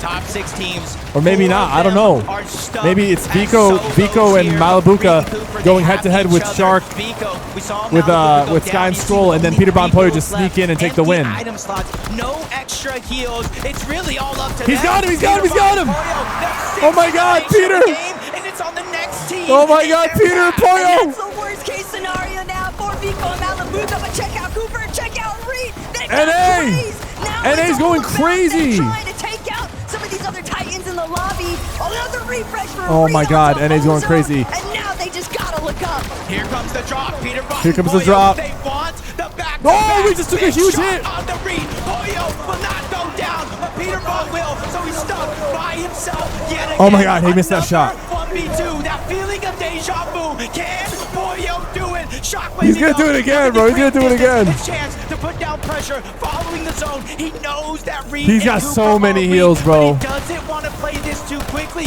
but he's letting Cooper heal down below. This is not what you want, but Pollo finally landing another shot onto Cooper, who shockwaves up. They're trying to attack from both sides. Pollo with everything here. It's all or nothing. He does it again. Oh my God, Pollo! Will not be denied. A 1v1. Pollo versus Reed. NA versus NA. Pollo has taken the crown away from Peterbot, and he's placing it on his own hand. Oh my God, Pollo! Let's go! Pollo! 1v2! What is going on? What is going on? Every single time. Just when you think that he won't be able to do it, he delivers yet again. Peterbot, what is it like playing with the best player in the world? I mean, it feels great. It is incredible to watch you. Pollo, you were so humble last time I spoke to you. You were like, they had no mats when you won the 2v1. You had no mats either in that situation. How did you do it this time? I don't know. I mean, I don't even know. It was the 1v2. It was versus Reed and Cooper. You're flying through the sky. We think maybe there's going to have to be a heal off. You're reloading in the air. You're an absolute rock star. But how do you stay calm in those situations when everything is going on? I just knew they had nothing. Like when we first dropped down, they weren't really building or anything, so I knew they had nothing. Half of these players have been in this type of situation before, right? Even look at Bro, someone I like can't Shark and believe team, right? these Shark, leaderboard this right is now. his I kind can't of believe this first leaderboard. time being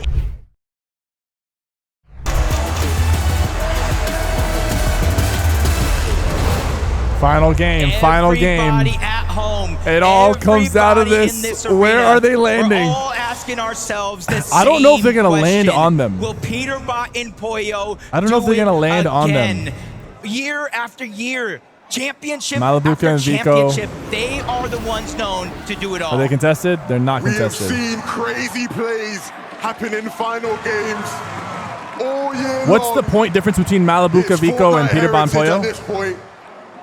But this time around, Wait, what's going on here? It looks like Wait, everybody is going to do their best from their own spot. Demo. Yeah, that's what I thought was going to happen. 40 points? Okay. Here. What's going on? Hold on a minute. What's going on? He gets the AR. Oh my God. Oh my God. Oh my God. Oh my God. Sky and Scroll are down. Oh my God. Sky and Scroll are dead. They were in last place and they landed on them. Even gonna leave it for Vico, Malibuca, Peterbot, and Pollo to decide. They take the battles up and duke it out. No. Red Llama's landing, but Sky and Scroll, what a heartbreaking finish. The point disparity just not enough. This is the deciding sequence of events. What was that betrayal? Who called in the hit? I don't think anybody in this building Who was called in the expecting that hit? to go down how it just did. And just like that, the door is wide open for any one of those teams in that top 5 to try. Sky and Scroll just got landed on by a team in 37th place. They are out in game number 8. They're completely out with 352 points. That's not going to be enough for them to finish in first. They've had first place from the beginning of the tournament until now. They went and hunted them down. But they will not finish in first. One team in their path. Malibuca But you can't forget about who else and is hot Vico on their only heels. Shark 30-something and Teeny. points Only ahead 5 points of separating Peterbot them and Pollo. between the next Both teams still spot alive. on the leaderboard, and This is with that in the anyone's back of their game. This is minds, anyone's sure, game. You can keep Vico Oh and my Malibuca, God. but if the fight takes too long, you might just be cooked for it. Skull dive. Skull dive. Skull dive. Sky dive. Be calm. Be calm. Be calm. Be calm. Yeah. Be calm. Be calm. Be Stay calm. calm. Malibuca reminding Vico, the job is not finished. Stay calm. Oh Our my chance God. to strike is now. That's crazy. We're having all these conversations about Vico, Malibuca, Shark Teeny, Peterbot, Pollo. We can't leave Acorn and Bolts out of the mix. 295 points. I believe not too far behind them either. Swizzy and Pixie sitting around that 274 threshold. But Wonky Land fairly undisturbed for the time being. Teeny and Shark just going to surge base it out. But at this rate, the lobby is going to be picking up in pace rapidly because currently every single one of these teams, you would anticipate maybe they try to take out each other. Maybe the gloves just come off with Sky and Scroll being out of the lobby, but they don't want to risk what they feel like is their best shot at first. I mean, as the game goes on, the room for shenanigans tightens. And honestly, it just becomes about putting your best foot forward and playing your best Fortnite here in game number 8. There is still so much to play for, not just that first place trophy, all across the lobby. What's gonna happen, bro? Please, I need this to be cinema. I need this to be cinema. Guys, if you're hyped for this last game, type 1 in the chat. Make sure you're following. Make sure you're subbed. That's got to be the theme running through Vico and Malabuka's minds right now. I can't believe it. To stay focused. I can't believe what I'm watching. Saying a prayer before the game began, it looked like his prayers were answered. He just has to finish his part of the deal now. I can't believe it. The goods. 10 points separate. Kills are important. Kills are really, really important right now. So like Peterbot and Pollo, if they get like 5 kills, they would be your major 1 summit champions, but they still have so much competition to watch out for. That cuts the difference between, bro, Teeny's dead or Shark is dead. For so much shenanigans. Oh my God, Shark is dead. He's gonna go down. Teeny's by himself. Yamzo and Josh are the ones hunting him down. Oh my God, EU is in shambles right now. About the day, and they're looking to try and change their EU is in shambles right now. A massive game is necessary for Zoe and Josh to bring this one back. How did Shark die? They've taken out a priority fragger here at Wonkyland in his own backyard. Josh and Yamzo have the chance now to step it up. And everybody's been bigging up these newer faces at the top of the EU mountain. But here in game number 8, nothing but struggles from our bright young if stars. Sky and Scroll it's up to the experience got their off-spawn kills and got an extra 8 points, that would have been devastating for everybody else. Uh-oh. They know. They know. Right now, they already got that elimination onto Shark. They see a giant surge base at the top of Wonkyland. Typically, this is where you would see I don't think they know. But they just can't find him. Dude, I don't think they know. They have no idea that TD is still hidden, tucked away so discreetly inside. They don't know. They don't know. They don't know that he's there. Just one Pinky out of line. That's all he's waiting for. The slightest opportunity. And if he can put down Zoe or Josh here in this moment, they don't know. Demish might just choose to strike. Oh my God. They're going to be drawn to any sort of immediate battle because even the polls are aware of the fact that every singular point matters, not just for the prize pool, so nervous. Your place at Global. He looks so nervous. They don't know. They're not. They're leaving him. Yamzo and Josh will leave. They're leaving him. And like you said, Taco, no clue in the world. Bro. That was still right beneath them. Bro. And that room might just be enough for him to keep Shark in this game and keep their chances alive. Peterbot with the AR. He's looking at the tags. Coming at him this time around, and it's just the gap is that triple close pizzas. That they don't They've really got a have to worry freaking about pizza it. store in there. A lot of extra heals for Peterbot. They've got a pizza Pollo. store in there. A whole pizza shop underneath. And Peterbot is the one really taking the role right now, being on top of that surge power to take control of their storm surge. It's the fact that Pollo had dropped everything in his loadout to just prioritize gathering as much resources they cannot as possible, risk storm surge being a problem. They need to get their tags in. They know they likely saw it in the elimination fee too. Shark is gone. Sky and Scroll fully eliminated. So many top contenders now left in a very awkward position. And so their best bet might just be to play to their strengths. And Levin, earlier on in the last lobby, you called out the fact they're a team that intense. They heat up as the game goes on, and right now they're seemingly on fire. Bro, I'm nervous for them. I don't like. To strike with 2 victory I'm nervous rounds on for the day. them. Yeah, they might just go for This is a crazy. third tackle. That's the type of form they're currently in. When you've got the greatest of all time, Peterbot, and he's not even the best player on his team right now. Pollo playing at unbelievable levels. Great corner bolts. See the strategy.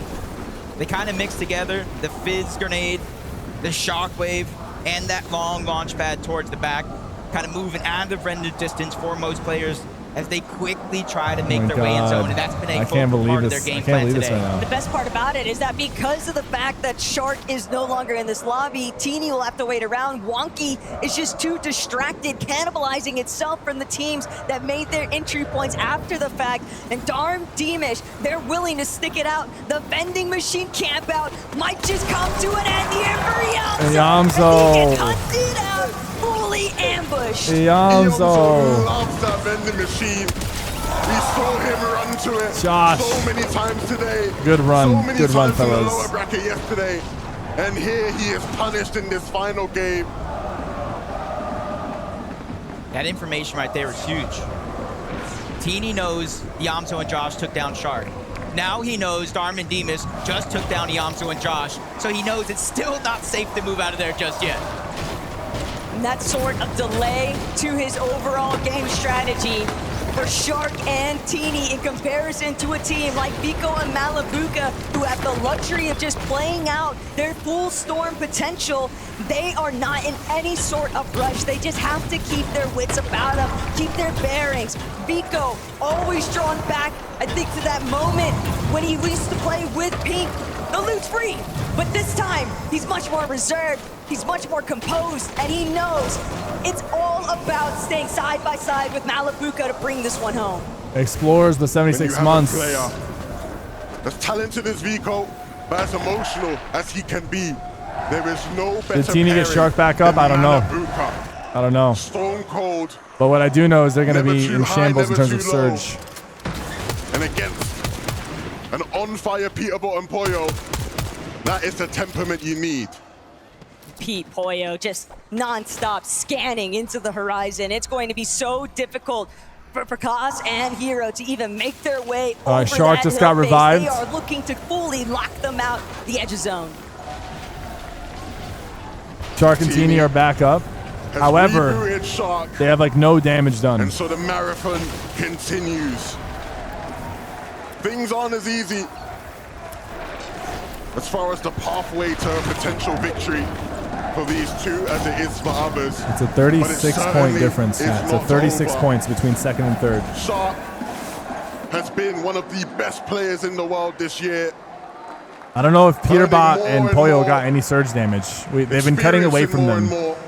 But I don't know if they got any surge damage. Very best here in game number 8. It almost feels like we're going to have a lot of our top teams 192 above. What's Peterbot and Pollo at the north side of the map. We got Acorn and Bolts. Just saw Peterbot and Pollo. I know they have 3 pizzas though. They have like 4 pizzas. The north, along with Vico and Malabuka. So no matter where this zone goes, to the north or the Vico south, took there's hit. a chance Vico took damage. all of our top 5 remaining teams could come to a clash. I mean, it's negative Shocking surge for factor. Vico.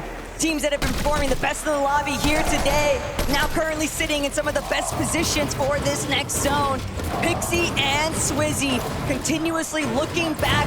They know that their destiny is fully under their control for Global Championship, but what they want is another step upwards. They need that top 5, even better still, maybe even dreams of top 3.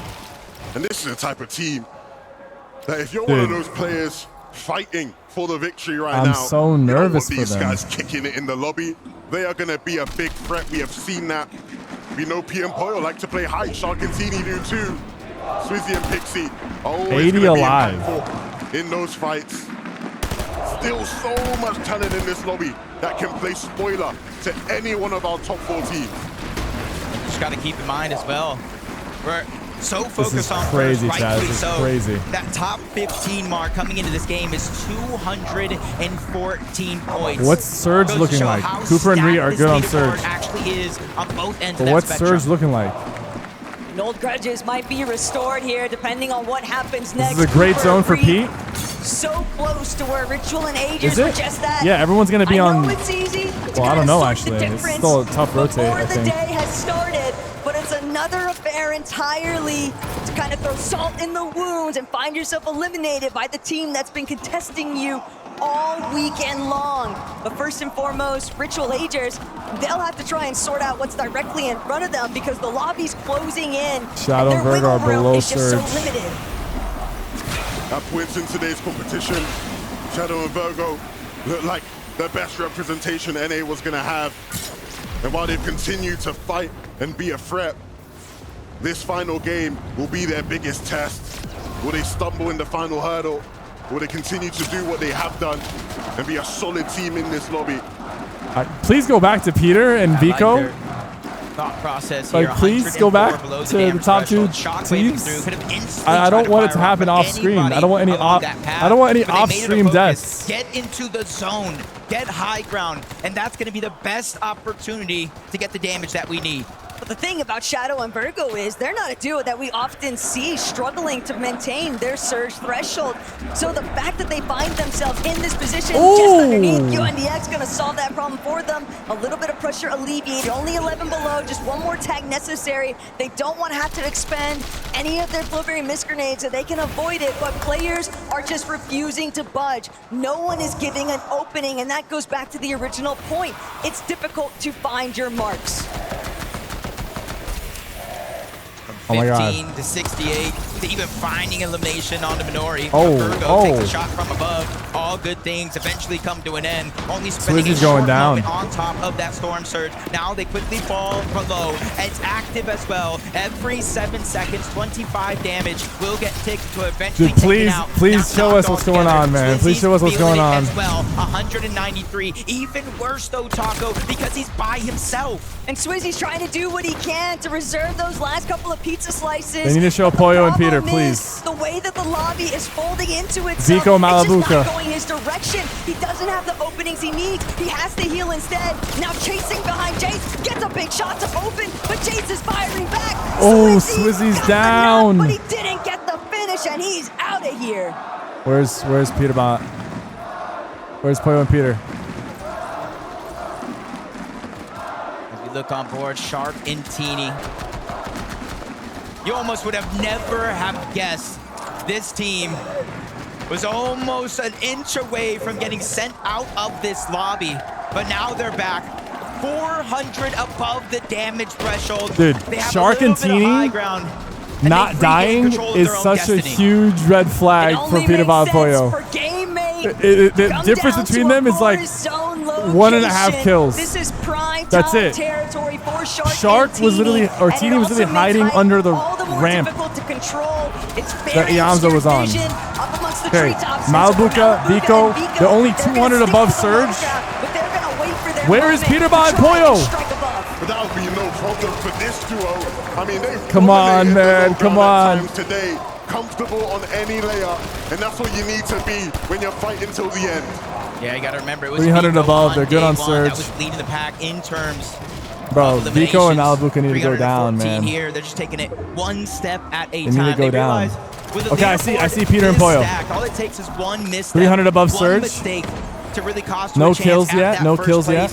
And even more so, there's over $1 200 million above on the line in this tournament. Each and every placing, you almost lose thousands of dollars. And for a duo like Peter Bot and Pollo, mistakes are far and few in between. These last few lobbies, they have been going absolutely ballistic. And frontside control now seemingly about to belong exclusively to them. Virgo trying to see if he can make the wraparound, but the problem is he's 285 below. Even if he makes it towards a frontside position, he still has to look back. He still has to connect shots, and when you're a one-man operation, potentially clashing head-on with other duos, oh my God, this could be the end of it all. Oh, they got him. No, a big shot again, falling further below the damage threshold. 18 HP. He needs more than a miracle. Peter Bot and Pollo need damage. 3 eliminations worth of damage, and a lot of that they're probably fine. They're probably fine. Peter Bot and Pollo, as long as they don't take damage, they're probably above fine. The damage threshold for them. 6 people need to die. 6 people will die. The flowers in the world with how he's been playing but this Vico and Malabuca are still alive. to the promised land. Vico and Malabuka are still alive. That's like... Here we're looking at wraps right now for That's Virgo. not good. One more tick unless he gets this shot in. Twy, though, going to manage to just slip away, and Virgo won't be able to make Shark it and through. Teeny on height. Twy and Cringe safe for the time being. And even though we pull away from the tree, Shark and Teeny on height. Shark and Teeny, they got a kill. Want to play for height. They take Acorn down, and that is dude. It's 309, 310, right? They take down They're 1 point behind them. One of the players of the team just beneath them, and that leaves. Bro, Vico and Malabuka need to go down. Will they continue to play for it? Vico and Malabuka need to go down. You're really seeing the live leaderboard right there, update in real time, not just elimination, but placement points as well. Oh my God! Poyo find their Refresh. first one of the game. Slow and steady wins the race, but they got quite a large gap to overcome here. And this is where it becomes very challenging for Vico and Malabuka to keep their composure. You're seeing that elimination feed light up. You're witnessing Poyo and Peterbot, Shark and Teeny. Shark and Teeny are on ultimate height, bro. They could win this. You still have they to could try win and this. play to your own strengths. You don't want to lose any sort of kind of. Oh my God! The crowd is getting crazy. They've overtaken first.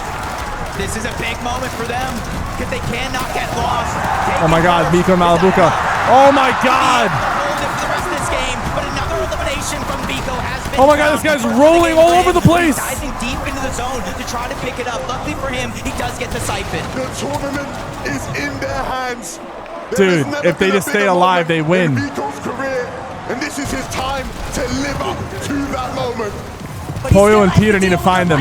Poyo and Peterbot, he just has to play his own game. And from this front side low position, everything seems achievable. Thomas AC down. Right now they are leading the charge in the underground. So much space has been claimed. They keep continuously looking back. Peter's rebuilds are established. Peter's killing him. Peter's killing Shark. Peter's killing Shark. Oh my God! Oh no! Poyo! Poyo, once again. Poyo. To show what he has been. It's just Poyo. Vico's going down. All day long. Vico with first place in his hands. Malabuka allowing him to lead the Dude, I don't know. The point difference is too big. This is the best case scenario for this duo. This the point difference right here, is too though, big. It's going to come at a point in time, Taco, where Vico and Is Malabuka it? just stay alive. Unless it's they gonna be die. mathematically impossible. And Malabuka Vico, though, they know exactly what it takes in these final moments. They're ready to bring it up. Oh my God. Oh my God. They're getting kills. They're literally getting kills. They're going to win. Vico and Malabuka are going to win. Dude. They can do it. They are Poyo's still beginning to alive, run but away from it. it's And too now much of a gap. 40-point gap. It's too much of a gap. Dude. Is that Poyo? Malabuka goes down. Vico left by himself. He just needs to stay alive long enough. Dude, he's got it, man. He's got it. He's no stranger to a solo situation, and he'll look to hit even more shots. Dude, he's got it. Completely run away with the competition. Cammy is in his sights. Poyo's down. He just has to connect with the crucial shot. Running it in Poyo's and out dead. of It's the goal. over. It's Vico. It's Vico. It's for Wait, Vico. Poyo's still alive. Right there, though. Poyo's Dude, still alive it's as gonna a be solo. close, but I'm it's not too sure late. What the point gap actually is. They're gonna He get needs all the 3 eliminations wins if he needs the victory and royale. lose But if there's or one get person second. this weekend that proved he will not Poyo go is down MVP without of a this fight, tourney, it's bro. This man here proven that maybe chickens can fly. And all Poyo has to do is Okay, it's a 1v2. He has no mats. I don't know about this. Oh! Underneath, Poyo getting Oh! Yo! Vico and Malabuka are your champions! They have done it. They did it! Vico. They did it! Poyo and Peterbot second place finish after being in 30th place 3 games ago. They immediately destroyed the rest of the lobby. This is their moment. This is their chance. Vico and Malabuka, you are the champions.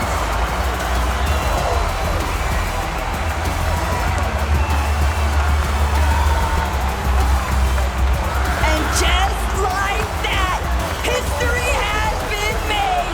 Vico and Malabuka are going to bring home the title of Summit Land Champions, securing their spot at the Global Championship 2 but that trophy, it belongs exclusively to Vico and Malabuka.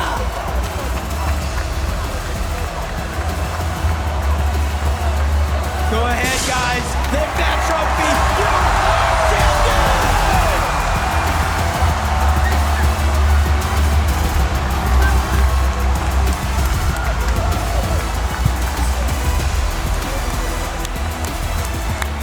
Wow. Wow. That is one of the greatest Fortnite tournaments I've ever watched. The storylines, the intensity, the plays that were made, that is incredible. Your name, Vico. What an experience to finally win an FSGS LAN and to do it with a crowd that loves you. I mean, what can I say, right? I promised my mom I was going to win this year. And I mean...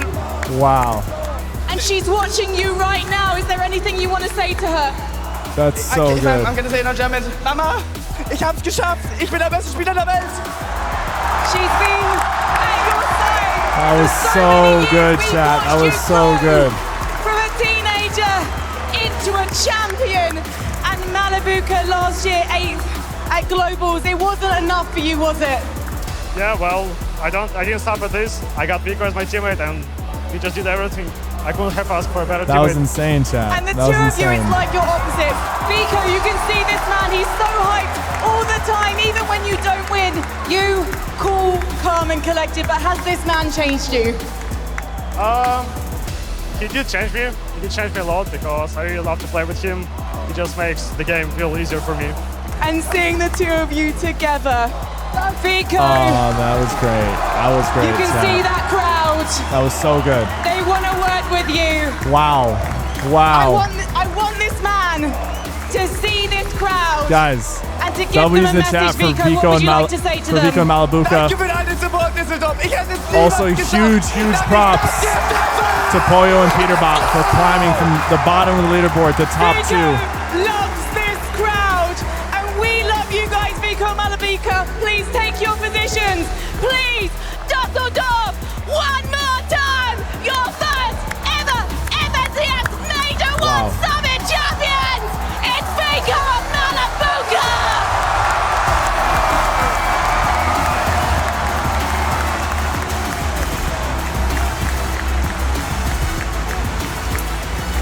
Sensational.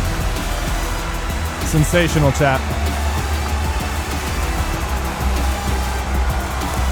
Guys, that is going to be it for the Germany vlog.